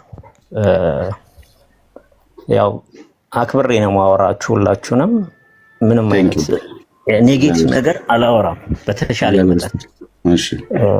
ስለዚህ ለምሳሌ አንተ እናትህን እናትህን ከልጅነትህ ጀምሮ ወልዳ አሳድጋ በጣም ብዙ መከራዋን በልታ አስተምራ በጣም ብዙ ዋጋ ከፍላለህ የምርቃት ቀን ቢደርስና ልትመረቅ ፕሮግራም ቢዘጋጅ እዛ ላይ የምታመሰግነው ሰው አለ ወይ ተብለህ ብትጠየቅ በእርግጠኝነት እናቴ እንደዚህ አድርጋልኝ፣ እናቴ እንደዚህ አድርጋልኝ፣ እናቴ እንደዚህ አድርጋልኝ ትላለህ አይደለ? ታመሰግናታለህ፣ በእርግጠኝነት ታመሰግናታለህ። አባቴን ለምን ተውከው? ለምን እናት ብቻ? አባትህንም። አዎ እሺ፣ ይቅርታ፣ አባትህንም ከሁለቱም የተገኘው ከእናቴ ብቻ ስላልተገኘው ነው። አዎ ገብቶኛል። አባትህም ያልሆነውን ባለውለታ ነው። እኔ አባቴ ያልሆነውን አይደለም። እኔ አባት ስላለኝ አባቴ ነው የወለደኝ፣ አባቴም ጭምር ነው። ብቻ በጥቅሉ ውለታ የዋለልህን ሰው እናትም ላትሆን ትችላለች። ውለታ የዋለልህን ሰው ለማመስገን በጣም በተለይ በተደሰትክበት ጊዜ ቃላት ነው የሚያጥር። ገብቷል? እና ማርያምን እኛ እንወዳታለን ትላላችሁ። እሺ ማርያምን ትወዳታለህ። የምትወዳትን ማርያም ፍቅርን በምንድን ነው የምትገልጽላት? ገልጸህላት አታውቅም። በቤተ ክርስቲያናችሁ ፍቅራዋን እንደምትወዷት እወድሻለሁ ከሚለው ነገር በላይ ለምሳሌ እናትህን እወድሻለሁ ብለህ በሰው በተሰበሰበበት ትነግራታለህ። ከዛ መውደድህን በተግባር መግለጽ አለብህ። ዝም ብዬ እወድሻለሁ ያልክ አንድ ቀን ሰው በተሰበሰበበት ስላወራህላት ትወዳታለህ ማለት አይደለም። እናትህን እንደምትወዳት በተግባር ማሳየት አለብህ በሰው ፊት፣ ወይም በመጦር ሊሆን ይችላል፣ ውለታዋን በመመለስ ሊሆን ይችላል። ገብተዋል? የምታመሰግናት በአክሽን ነው። በአክሽን ማርያምን በአክሽን ስትወዷት አይተን አናውቅም።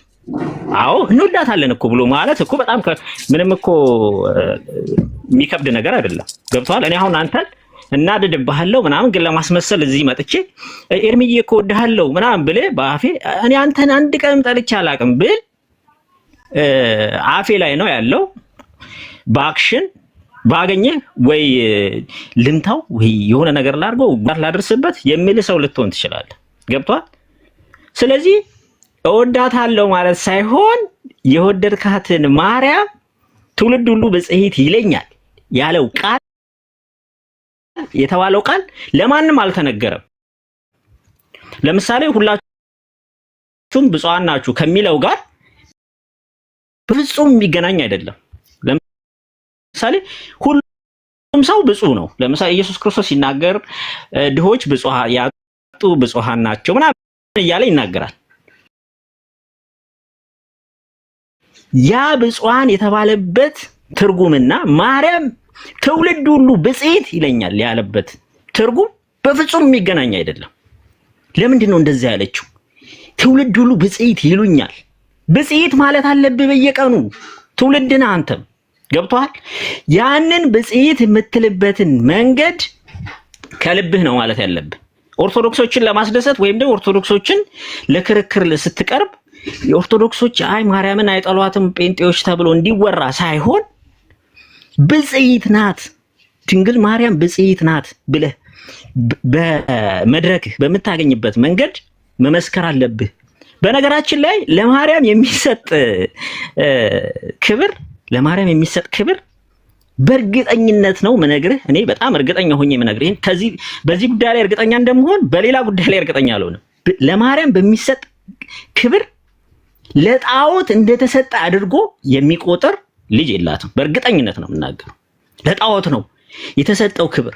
እንዴ አንድ ነገር ልንገርህ፣ 30 ዓመት እኮ ብቻዋን ክርስቲያን የነበረች ሴት ናት። ብቻዋን 30 ዓመት ማንም አላመነም። 30 ዓመት ሙሉ ሚስጥር ይዛ ከኔ የተወለደው አምላክ ነው አሳድገዋለሁ፣ ጡቴን አጥብቼ አሳድገዋለሁ። ሲወድቅ አልቅሳለች፣ ሲጠፋ ፈልገዋለች በቤተ መቅደስ ስንት ቀን ተጉዛ ማለት ነው። ልጄ ጠፋብኝ ብላ ሊገሉት ሲሉ ወደ ግብፅ ያንን ሁሉ በረሃ አቋርጣ ሄዳለች። እውነት ነው የምነግርህ፣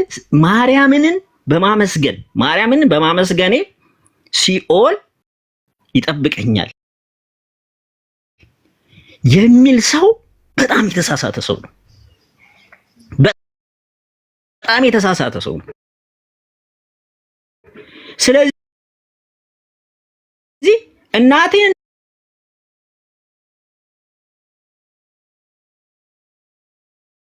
የሚጠፋውን ስጋዬን ለማስደሰት ነው እዚህ ስትለፋ የነበረው። እሷም ትሞታለች፣ እኔም እሞታለሁ።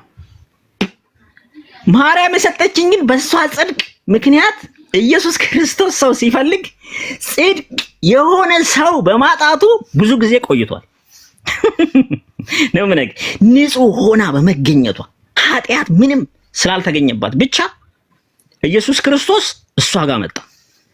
እቺ ሴት ባትኖር ኢየሱስ ክርስቶስ መድኃኒቴ አይመጣም ነበረ። ስለዚህ ንጹህ ሆና፣ ምክንያቱም የሰው ልጅ ነጻ ፍቃድ አለው። ምክንያቱም ኢየሱስ ክርስቶስ መርጦ የፈለገውን ንጹህ ሁን አንተ ኃጢአት ስራ ብሎ አልፈጠረም። ሁሉም ሰው ነጻ ፍቃድ ስላለው ነጻ ፍቃዷን ለጽድቅ የሰጠች ናት። ለጽድቅ የሰጠች ሴትዮ እሷ በመኖሯ ምክንያት ድህነት ምክንያት የሆነች ለድህነቴ ምክንያት የኢየሱስ የመድኃኒቴ እናት በመሆኗ ሳመሰግናት ገብቷል። እዚህ ምድር ላይ ካሉ ሰዎች ካሉ ሁኔታዎች ሁሉ ቀድሜ ባመሰግናት ኢየሱስ ክርስቶስ ከተናደደ እውነት ነው የምነግርህ ክርስትና ሁላችንንም አልገባንም ማለት ነው። ገባ? ምክንያቱም እኔ እውነቴን ነው የምነግርህ ሁሉም ሰው ሁሉም ኢየሱስ ክርስቶስ ኢየሱስ ክርስቶስ ስለ ሁሉ መከራ ከፈለ። መጽሐፍ ቅዱስ ላይ ግን የተማርኩት ልንገር 30 ምናምን ዓመት ማርያም ስለ ኢየሱስ መከራ ከፈለች። ቆይ ይሄንን አይደለም እናንተ የምትተረጉሙበት መንገድ በእርግጥ ይገባኛል። ድህነታችን ከሷ የሚነሳ ነው ለማለት እንዳልሆነ ይገባቸዋል። በተአምር የሰው ልጅ ድህነት ከክርስቶስ ውጪ ማንም ጋር የለም። መድኃኒቴን የያዘችልኝ የመድኃኒቴን እናት ግን አመሰግናለሁ የሚገባትን ክብር በተግባር ነው፣ በአፍ አይደለም፣ በተግባር ሰጣታለሁ። ገብቷል? ስለዚህ የማርያም ጠላት ማለት እሷ ስትመሰገን የሚናደድ ማለት ነው። የሚናደድ የማርያም ጠላት ማለት ኢየሱስ ክርስቶስ ማርያምን ከሚመለከትበት አውድ ውጪ መመልከት ማለት ነው። ኢየሱስ ክርስቶስ ለሱ እናት ናት፣ ለኛም እናት ናት። ለዮሐንስ በመስቀል ጋር ይሄው እናትህ እቿት ተብላለች፣ ለኛ እናታችን ናት። እንደውም እኔ ከእናቴም ከአባቴም ከሁሉም በላይ በምድር ከሰው ልጅ እንደ ማርያም የሚቀርበኝ ሰው የለም፣ ማንም ሰው። ቴንኪው። ካነሰ ደግሞ በኋላ ትቀጥልበታለህ። ከመጨረሻው ልጀምር። አሁን ያልከው ላይ ስለምትወዳት ቴንኪው፣ እግዚአብሔር ይባርክህ። እኛም እንወዳታለን የጌታችን እናት። ግን ስለምወዳት የሚገባትን ክብር በተግባር እሰጣታለሁ አልከን። ለምሳሌ በተግባር ስትሰጣት ምን እያደረግህ ነው የምትሰጣት? በተግባር የምትገልጠው የክብር ስግደት እሰግድላታለሁ። የክብር ቴንኪው። እንደዚህ የክብር ስግደት ትሰግድላታለህ። ሌላስ በተግባር የምታደርገው? በዝማሬ አመሰግናታለሁ። በዝማሬ አመሰግናታለሁ። ሌላስ? አመሰግናታለሁ። እሺ። ክርስቶስን ሳስብ ሁሌ አስባታለሁ። ክርስቶስን ባሰብኩ ቁጥር አስባታለሁ። በተግባር ነው ያልከው። ማሰብ አይደለም፣ ተግባር እኮ ተግባር ነው እኮ ይሄ ክርስቶስን ማሰብ የተግባር። አዎ ክርስቶስን ሳስብ የሚደረግ ነው። አሁን ስግደቱ ተግባር ነው፣ በአካል እንቅስቃሴ ማለት ነው። ዝማሬውም ተግባር ነው። እያሸበሸብክ እየዘመርክ እየዘለልክ እያጨብጨብክ ነው። በተግባር የተግባር ብለህ ስላልክ ተግባር ብሎ የሚለውን ያሰመርኩት። ሌላም ታደርግላታለህ። በዝማሬ ታመሰግናታለህ። የክብር ስግደት ትሰግድላታለህ። ሌላስ? አሁን ብዙ ልጠቅስልህ ማልችለው በጣም ብዙ ያላስታወስኳቸውን ክብሯን የሚገልጹ እሷ ብጽዕት እንደሆነች ሪኮግናይዝ የሚያደርጉ ተግባራትን በሙላ አደርግላታለሁ። ለዛም ክብር ከበቃው ነው። እኔ እሷን ሊያክብር የሚችል ተግባራትን በሙሉ ታደርጋለህ። በሙሉ። እሺ ኦኬ።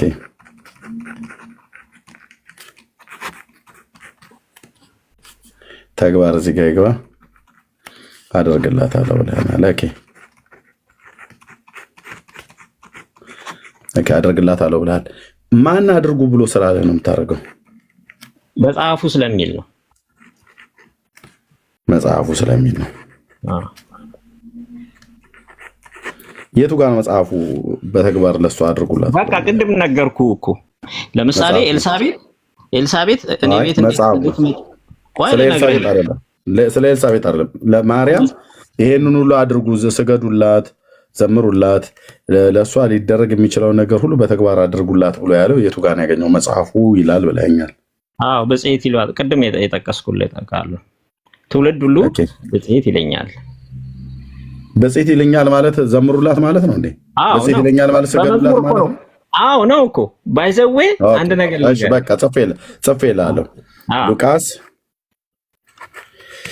1:46 ማለት ነው።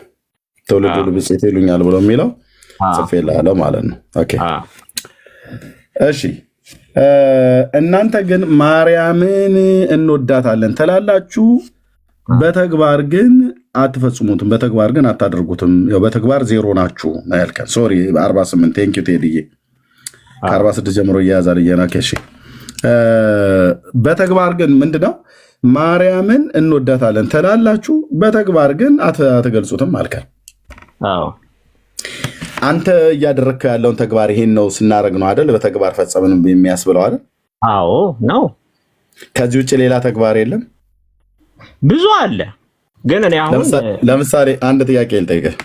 እሺ እንዲሄድልኝ ማለት ጥሩ ነው የሰጠኸኝ ማብራሪያ። ጌታን ትወደዋለህ? አዎ እንጠረጥራለሁ። እሺ መውደድህን በምን እንደምትገልጽለት? በአምልኮ አይደል? እሰግድለታለሁ። ለምሳሌ በተግባር ነው። ባይዘዌ ጌታ ለራሱ በጣም ይቅርታ አሁን ስናገር እሰጥሃለሁ። እኔ ጥያቄ ይጥቃል። በአምልኮ ጌታን ስትወድ መውደድህን በመጽሐፍ ቅዱስ ላይ እሱ ለምሳሌ የሚወደኝ ምን ያደርጋል ነው ብሎ ያለው? የሚወደኝ ምን ያደርጋል ነው ብሎ ያለው? ትእዛዜን ያክብር ነው። ትእዛዜን ያክብር። ጌታን መውደድ የሚወድ ሰው የሚወደኝ ምንድን ነው ያለው? ያድርግ ያለው ትእዛዙን ያክብር ነው። ኦኬ የቱ ጋር እንደዚህ የተጻፈው? መጽሐፍ ቅዱስ ላይ ነው። ኦኬ ትእዛዜን ይጠብቃል ያለው ማለት ነው። ዮሐንስ 14:15 ላይ ማለት ነው። ኦኬ ማርያምን ትወዳታለህ? ምን ጥርጥር አለው? ኧረ በእግዚአብሔር እንደዚህ ልጠይቀኝ ራሱ አይገባም። ጌታን ትወዳዋለህ ብዬ ስልህ እንደጠይቀኝ ማን እንደጠይቁ ልክ እንደመለስክልኝ ማርያምን ትወዳታለህ? አዎ ልክ እንደ ጌታ ስትወዳት ምኗን ነው የምታከብርላት? ማርያምን ትወዳታለህ? አመሰግናታለሁ። እሺ አመሰግናታለሁ። በክብር ስግደት ሰግድላታለሁ። እሺ እንደዚህ ብዬ ልጠይቅህ፣ ማርያምን ትወዳታለህ? አዎ ብለኸኛል። የማርያምን ምክር ትሰማለህ? የማርያምን ምክር ትሰማለህ? አዎ እሰማለሁ። ምክር ትሰማለህ? አዎ። ኦኬ ምክሯንስ ትፈጽማለህ? አዎ። ፈጽመሃል እስከዛሬ? ያው ታውቃለህ መቼም የሰው ልጆች ነን። እንደ እግዚአብሔር ሐሳብ እንኳን አንመላለስም፣ እንኳን እንደ ማርያም ሐሳብ እኮ። ምክሯን የፈጸምከው አለ? ፈጽም ደስ ይለኛል እንጂ አልፈጸምክም እስካሁን ድረስ። አዎ ምክሯን ትፈጽማለህ ስለ አዎ አለኝ። መፈጸም ፍላጎት አለኝ። አዎ እስካሁን ግን አልፈጸምክም። አዎ እስካሁን አልፈጸመም። የማርያምን ምክር አልፈጸመም። ስለዚህ እስካሁን አትወዳትም። ምክሯን ስላልፈጸምክ አትወዳትም።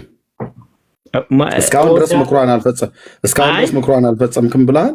ስለዚህ አንተ ዝም ብለህ ኃጢአተኛ ነኝ ቆይ ብራዘር፣ አይ ኃጢአተኛ ነኝ፣ እርምጥምጥ ነኝ፣ ሸምበቆ ነኝ፣ ቀርካ ነኝ የሚባል ነገር አይሰራም። ቆይ ኤርሚያስ ስታወራ አይሰራም። እዚህ ጋር ይሄንን ኤርሚያስ ስታወራ ማለት ነው። አሁን እንደዚህ አይነት ከስርዓት የወጣ ውጪ ችግር ይቅርታ። እዚህ ጋር በተግባር ያው ሰበብ አታብዛ ለማለት ነው። ይቅርታ ግን ላነጋገሬ የክብር ስግደትን ሰግድላታለሁ፣ በዝማሬ አመሰግናታለሁ፣ ለእርሷ ሊከበር የሚችለው ነገር ሁሉ አድርግላታለሁ፣ ዘምርላታለሁ፣ ሰግድላታለሁ ብለሃል። እዚህ ጋር ግን ስትመጣ ምክሯን ሰምተሃል ብዬ ስልህ አዎ አልከኝ። ምክሯን ትፈጽማለህ ብዬ ስልህ ቆይ ሰምተሃል ብዬ ስልህ አዎ አልከኝ። ምክሯን ሰምቻለሁ አልከኝ። ምክሯን ፈጽመሃል ብዬ ስልህ አዎ አልከኝ። ምክሯን ትፈጽመዋለህ ብዬ ስልህ አዎ አልከኝ። እስካሁን ፈጽመዋለሁ ብዬ ስልህ አልፈጸምኩም አልከኝ። ሙሉን አልፈጸምኩም። ምክሯን ሙሉን አልፈጸምክም። ስለዚህ አትወዳትማ። ብትወዳት ኖሮ ምክሯን ትፈጽም ነበር። አትወዳትም ከልብህ። እኔ በእርግጥ እውነት ለመናገር ማለት ነው ነገርኩ፣ ቅድም እንደነገርኩ ለማርያም ብቻ ሳይሆን ክርስቶስ እንኳን ያዘዘኝን ክርስቶስን የክርስቶስን ቆይ እንዳንቀላቅል አይደለም። ቆይ እኔ ሐሳቤን ስማኛ። ክርስቶስ እንኳን ያዘዘኝን አምላክ ሆኖ ክርስቶስ እንኳን ያዘዘኝን ልፈጽም አልታደልኩኝም። ገብቷል? ለምሳሌ የኔን የሚወድ ትእዛዜን ያክብር አለ አይደል? እምለውን ይስማ አለ። እሱን ለማድረግ ፍላጎቱ በልቤ አለ፣ ግን በተግባር ግን እሱን መስዬ እየኖርኩ አይደለም። በዚህ ምክንያት አዝናለሁ። ማርያም ደግሞ ሰው ናት። ማርያምን ያልፈጸምከው ለምንድን ነው? በቃ የእግዚአብሔርን ባልፈጸምኩበት ስንፈት ነው። በቃ በዛ ስንፈት ነው እንጂ የማርያም ትእዛዝ ከማርያም ምክር ውስጥ የምታስታውሰው እስኪ አንድ ነገረኛ ያልፈጸምከው ማርያም መክራህ ያልፈጸምከውን እስኪ አንድ ነገረኝ። ለምሳሌ በትክክል ብጽይት አላልኳት። በትክክል ብጽይት አላልኳት። እሱን ስሙት ብላለች። እሱንም አልሰማሁትም። ጎበዝ፣ ጌታ ይባርክ። ጎበዝ። ኦኬ፣ እሱን ስሙት ብቻ ሳይሆን እሱ የሚላችሁን አድርጉ ብላለች። አዎ ብላለች። አንተ ግን አላደረክም። የተወሰነ ማድረግ ፍላጎት አለኝ አልኩ። በቃ አላደረክም ነው እንጂ ፍላጎት የለም ያለህ አይደለም ጥያቄ። አንተ ግን አላደረክም። አዎ አላደረኩም። ያላደረከው ኢየሱስንም ስለማትወደው ማርያምንም ስለማትወዳት ነው። ሁለቱንም አትወዳቸውም። የጌታን ልቶ እሷን አትወዳትም። የጌታን ልቶ እሷን አትወዳትም። እሷን ብትወዳት ኖሮ ምንድን ነው ያለችህ? አጭርና ግልጽ። በዛን ዘመን በሰርጉ ቤቱ ላይ ለነበረው ትውልድ ብቻ ሳይሆን ከዛም በኋላ ለተነሳው አሁንም ላለነው ከዚህም በኋላ ለሚመጣው ትውልድ እርሱ የሚላችሁን አድርጉ አለቻቸው ይላል። እነዛ ሰርግ ቤት የነበሩቱ አደረጉ አላደረጉም? እሱ የሚላቸውን አደረጉ። የማርያምን ምክር ሰምተዋል። የማርያምን ምክር ሰምተዋል። አድርገዋል። እኛም እዚህ ያለን እኔና ወንድሞቼ እናቶቼ እዚህም ያለን እኛም አድርገነዋል። እርሱ የሚላችሁን አድርጎ እሱ እዛ ጋ ውሃውን ወደ ወይን ጠጅ ውሃውን ወደ ወይን ጠጅ ሊቀይረው አስቦ አምኖ አቅዶ፣ ስለዚህ ውሃ ሙሉት ነው ያላቸው። ውሃ ሙሉ፣ ከዛ ቀይረው ማለት ነው። እኔን ደግሞ ና ወደ እኔ ነው ያለኝ። እሱ የሚላችሁን አድርጎ አለች። እሱ ደግሞ ወደ እኔ ኑ እናንተ ደካሞች ሸክም የከበዳችሁ ሁሉ ወደ እኔ ኑ አለ። ስለዚህ የማርያምን ምክር ሰማሁኝ፣ ወደ ጌታ ሄድኩኝ ማለት ነው እኮ። ወደ ጌታ መሄድ ማለት ምን ማለት ነው? ቆይ አድምጠኝ። ወደ ጌታ መሄድ ማለት በጌታ ትምህርት ለመኖር በጽድቅ ሙላት እኔን አቋርጠኝ አይደለም። አንተማ ማርያምንና ኢየሱስን እንደማትወዳቸው በተለይ ማርያምን እንደማትወዳት ከሚያሳየው ነገር አንዱ እሷ እስካሁን ድረስ ያለችን አንዱንም አልፈጸምክም። እሷ የሚላችሁን አንዱንም አይደለም። እንደዚህ አትበላ፣ እየነገርኩ ነው ቅድም። አሁን አንተ የትርጉም ፍልሰት እየፈጠርክ ነው እዚህ ጋር። ለምንድን ነው እሱ የሚላችሁን እኔ ያልኩት በሙላት እሷ ያለችንን ወይም እሱም ያለንን እግዚአብሔር ያለኝንም እንኳን እሷን አልኩ። እግዚአብሔር ኢየሱስ ክርስቶስ ያዘዘኝን እንኳን በሙላት አልፈጸምኩም። እሱ የሚላችሁን አድርጉ ነው አይደል ያለችው? አዎ እኮ ግን አንተ አድርጋል አሁን ሙሉ ለሙሉ እኔው አድርጋለሁ። ማርያም እኔ አሁን ቅድም እዚህ ምን አልከን አንተ? ማርያምን እንወዳታለን ትላላችሁ፣ በተግባር ግን አትገልጡትም ወይ ደግሞ አትፈጽሙትም አልከን። እኔም ሆንኩ እዚያ ያለን ወንድሞች እናቶች ማርያምን የጌታችን እናት እንወዳታለን። መውደዳችንን አድምጠኝ፣ እኔ አደረብብህ እኔ ሳውራ ልብ በል፣ ከዛ እሰጥሃለሁ። አንተ ማርያምን እንወዳታለን ትላላችሁ፣ በተግባር ግን አትፈጽሙትም አልከን። ኦኬ፣ እኛ ደግሞ ማርያምን እንወዳታለን የጌታችን እናት፣ መውደዳችንን በተግባር ፈጽመናል። ለምን? የትኛውን በተግባር የፈጸምነው? ማርያምን መውደዳችንን ከሚያሳየው ነገር አንዱ እርሱ የሚላችሁን አድርጉ ብላ የሚል ምክር ሰጠች። ከዚህ ውጭ ሌላ የተናገረ እሱ ብቻ ሊሆን ግን አይችልም። እሱ ብቻ ሊሆን አይችልም። የኔ ልጨርስና እሰጥሃለሁ። አንተ ያነሰ ካለ በኋላ ትጨምርበታለህ። የማርያም ምክር በዚያን ዘመን በሰርጉ ቤት ለነበረው ትውልድ ብቻ ሳይሆን አሁንም ላለ ከዚህም በፊት ለነበረ ከዚህም በኋላ ለሚመጣው ትውልድ ሁሉ አንድ ማለፊያ ምክር የመከረችው ድንቅ ምክር በሰርጉ ቤት ለነበረው ትውልድ ብቻ ሳይሆን አሁንም ለሚሰማ ከዚህ በፊትም ለነበረ ከዚህም በኋላ ለሚነሳ ትውልድ እርሱ የሚላችሁን አድርጉ አለች። ልክ አባቱ እሱ የሚላችሁን ስሙት ብሎ እንዳለ እሷ ደግሞ እሱ የሚላችሁን አድርጉ። ማን ይሄንን ጣዖት ወደዛ አድርግ ካልሆነ አስወርድሃለሁ። እሺ እንዳከፍት ከዚህ በኋላ ሄደ ግድግዳ ላይ ለጥፍ። እዚህ ቤት የጣዖት ማንጠልጣይ አይደለም። ቴንኪው። እሺ ማነው ከጎን ያለው ህማማት የጠልከው? ይሄ ጣዖት መለጣ ግን ለምንድን ነው ግን የድሮ ፍቅራችሁ እናት እኛ ለጣዖት ቤቱ የጣዖት ማንጠልጣይ አይደለም። ቤትናችሁ ግን የተጠፋው እኔ እውነቴን ነው። ጣዖትን በአናቷ ነው የምዘቀዝቃት። ይችን ስዕል እዚህ እኛ ቤት አይለጠፍም። ኦኬ፣ ስለዚህ ጣዖትን ይዘህ እዛው ትሄዳለህ ታች ማለት ነው። በሳት አቃጥል። እኛ እዚህ በእውቀት ነው የምናወራው። እኛ የጌታችን እናት ማርያምን እንጂ የእናንተን ጣዖት አይደለም እዚህ አምጥቶ እንዲለጣጠፍብን ይፈልገው።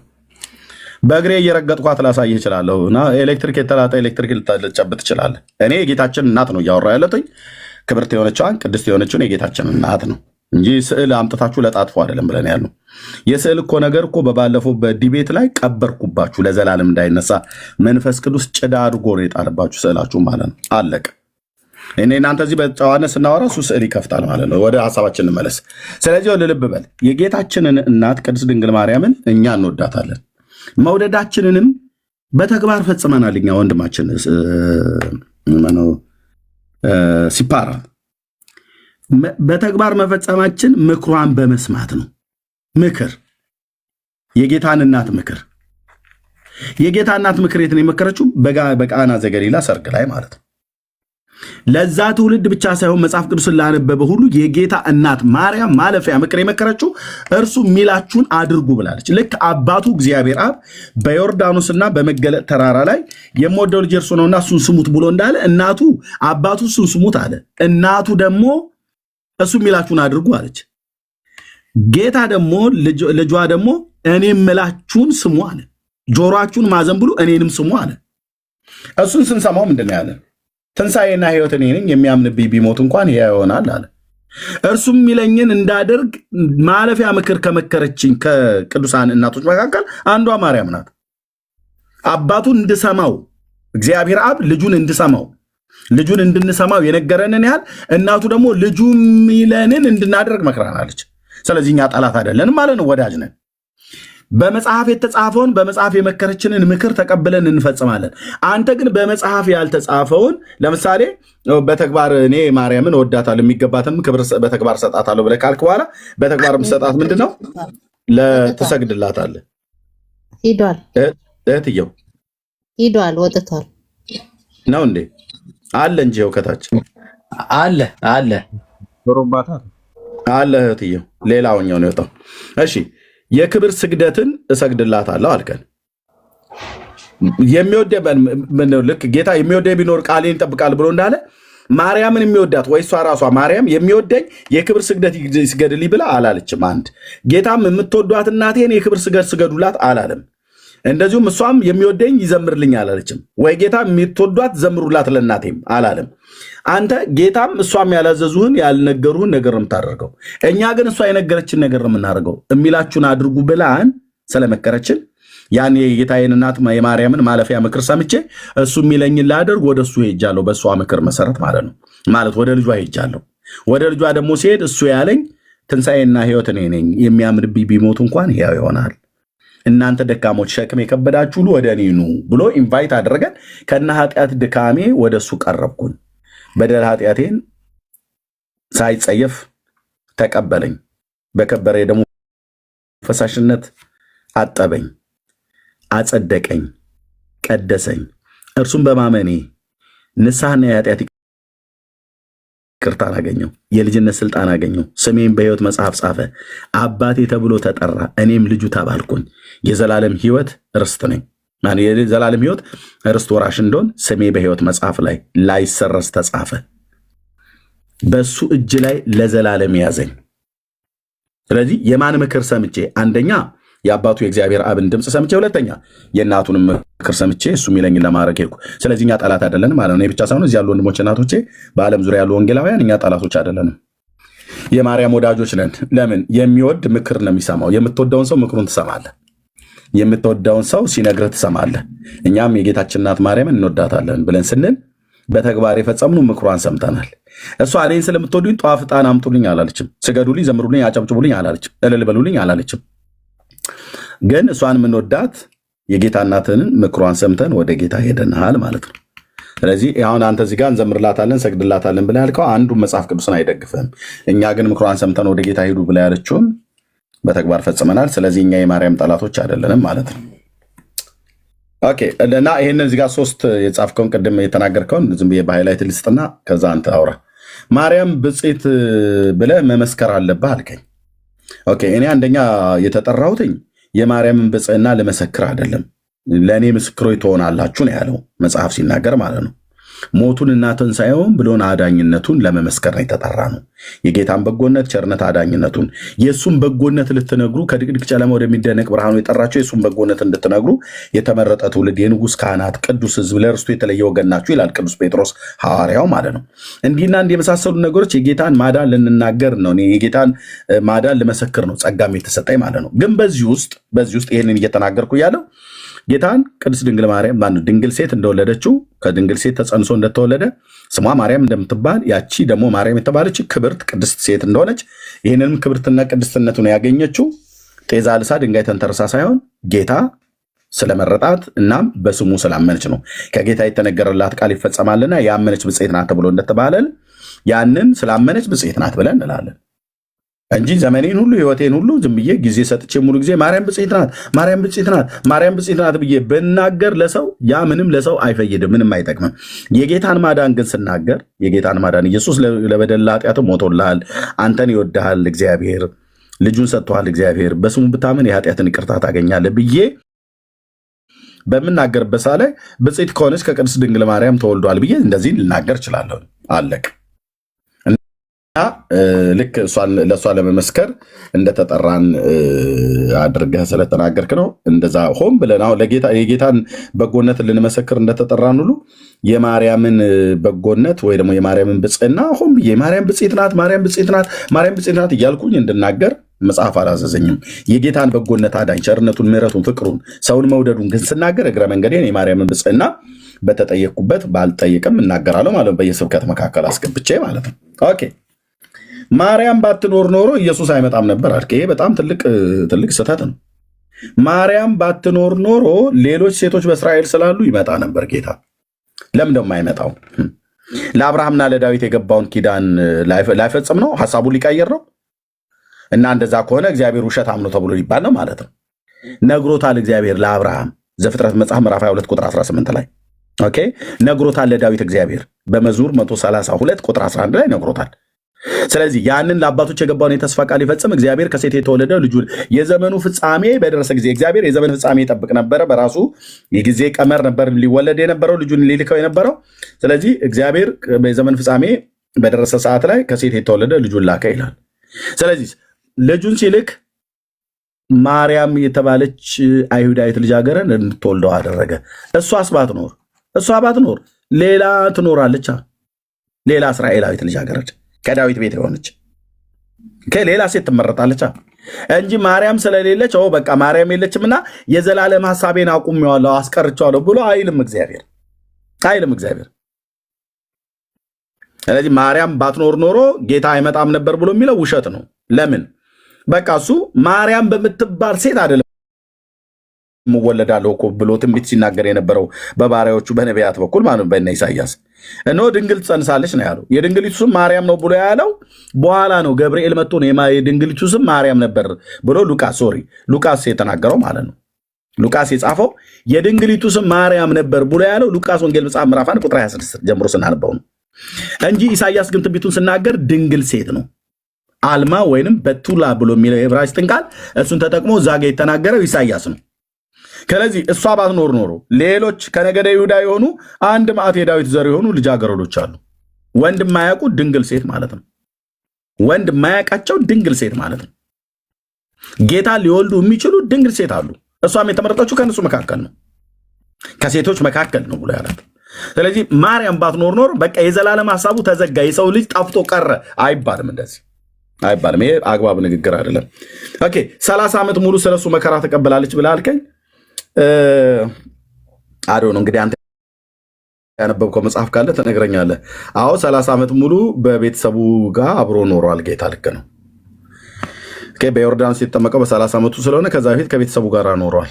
መከራ ስለሱ ስትቀበል ኖሮች ብላ ያልከው የት ነው መከራ የተቀበለችው? አንደኛ በሀገራቸው በምድራቸው ነው የሚኖሩት። በገሊላ አውራጃ ላይ ነው የሚኖሩት የነበረው። እጮኛዋ ዮሴፍ ጠራቢ ነው፣ ባለሙያ ነው፣ የእንጨት ባለሙያ ማለት ነው። ስለዚህ መከራ ደረሰባቸው ብሎ የሚል የለም። ጌታን ግን ወልዳ በ2 ዓመት በነበረበት ሰዓት ላይ እሱን ይዛ ወደ ግብፅ ስትሄድ የደረሰባትን መከራ እናስታውሳለን እንጂ 30 ዓመት ሙሉ ያለማቋረጥ ስለሱ መከራ ደረሰባት ብሎ የሚል የለም። አንደኛ በወገኖቿ መካከል ነው ያለችው። አይሁዳዊት ሴት ናት። በገሊላ ናዝሬት ላይ ቤተልሔም ብትወልደውም ያደገው ገሊላ ናዝሬት ስለሆነ በገሊላ አውራጃ እንደ ማንኛውም እጮኛ አላት፣ እንደ ማንኛውም ሰው ተከብራ አብራ ትኖር ነበር። ስለዚህ መከራ ተቀበለች ብሎ የሚለው የሕፃንነቱን ወራት ከሆነ 30 ዓመት ሙሉ አይደለም በስደት የኖረችው እና የተጋነነ ግነት ንግግር ነው የምለው። ጨርሻለሁ። የአንተን ሀሳብ መቀጠል እችላለሁ። ቴንኪው በትዕግስት ስለሰማኝ። እሺ አመሰግናለሁ። ይሰማል? ይሰማል።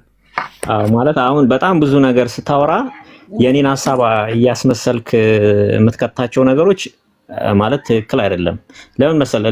ለሚሰማ ሰው እኔ አሁን በጣም የሚያናደኝ በእንደዚህ አይነት ውይይት እኛ ለህይወት ነው አሁን እኮ አንተ እውነት ነግረኸኝ እንደው እውነት ከገባኝ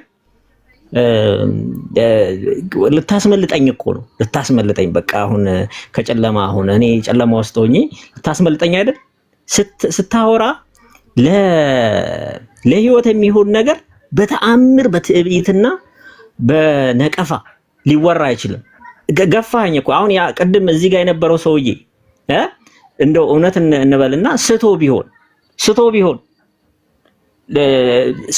እንበልና ስቶ ቢሆን ሄደ፣ በቃ አስወጣው፣ ሄደ።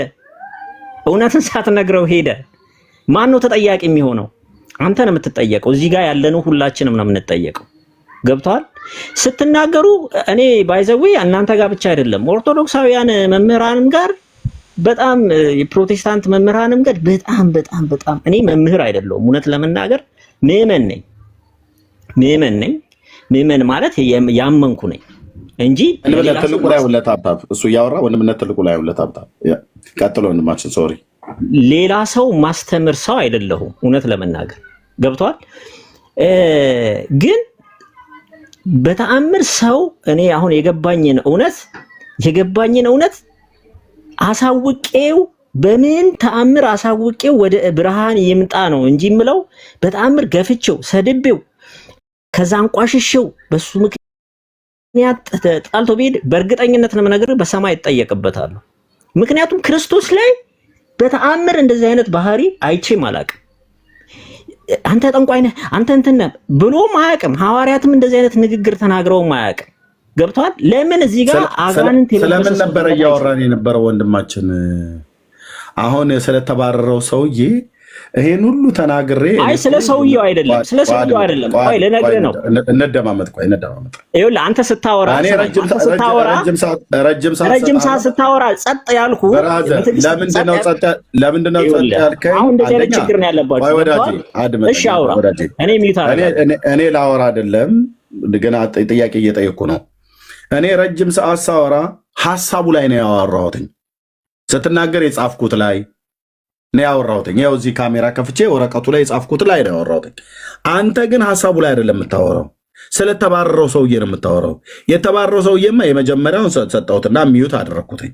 ስዕል ሲገልጥ ሚዩት አደረግኩትኝ። እንደዚህ አታድርግ አልኩት። መልሶ ሌላ ከፈተ። እንግዲህ ቤቱ የጣዖት መለጣጠፊያ አይደለም ብዬ አወረድኩት። ኢየሱስም ቢሆን እንደዚህ ነው የሚያደርገው። አየህ፣ አይደለም ኢየሱስ እንደዚህ ሊያደርግ አይችልም። ቆይ ስማኝ፣ አድምጠኝ። ለምን አታደምጠኝም? ብራዘር እድል ከሰጠኝ በኋላ ሐሳቡ ላይ ታወራለህ ወይስ አታወራም? ሐሳቡ ላይ የሰውየው መባረር እንደገና ደግሞ መጨቃጨቅ ታመጣ እንዴ? ጣዖት ሲለጣጥፍ ስርዓት አድርጉት አላደረገም፣ ስለዚህ አባረርኩት። በቃ ሰማም አልሰማም የራሱ ጉዳይ፣ ደሙ በራሱ ላይ ይሆናል። እዚህ እኔ እናንተን ኢንተራፕት እያደረገ እኔ እናንተ የምንነጋገረውን ሰው እንዳይሰማ ፎቶ እየገለጠ የሰውን ሀሳብ ወደ ስዕሉ የሚሰርቅበትን ነገር ሲያደርግ ረፍ አልኩት። የመጀመሪያውን ዘጋውት፣ ቪዲዮን ዘጋባለው። እንደዚህ አታደርግ ስማ ቁጭ ብላ አልኩት። አልሰማም። ሁለተኛ ሲያደርግ አወረድኩት። በቃ አለቅ። አንተም አሁን ራሱ ወረደ ማለት ነው። ፋክት። እና ታዲያ ዝም ብሎ የማንም የነጫጭባ ፎቶ አምጥቶ እዚህ ለጣጥፍ እንዴ? ምንድነው እማወራው? የለም ነው። ለምን ኤርሚያስ ብትንትኑን አጥፍተዋል፣ አበለሻሽተዋል ነገሩን ሁሉ። እዚህ የጻፍኩትን ለካ እሱ ሲያወራ እኔ የጻፍኩ እንደሆነ አላምንም ነበር፣ አላወራም ነበር። እና ማርያምን አትወዷትም ብሎ ያለ ማርያምን መውደዳችን ምክሯን ሰምተናል። አለቅ።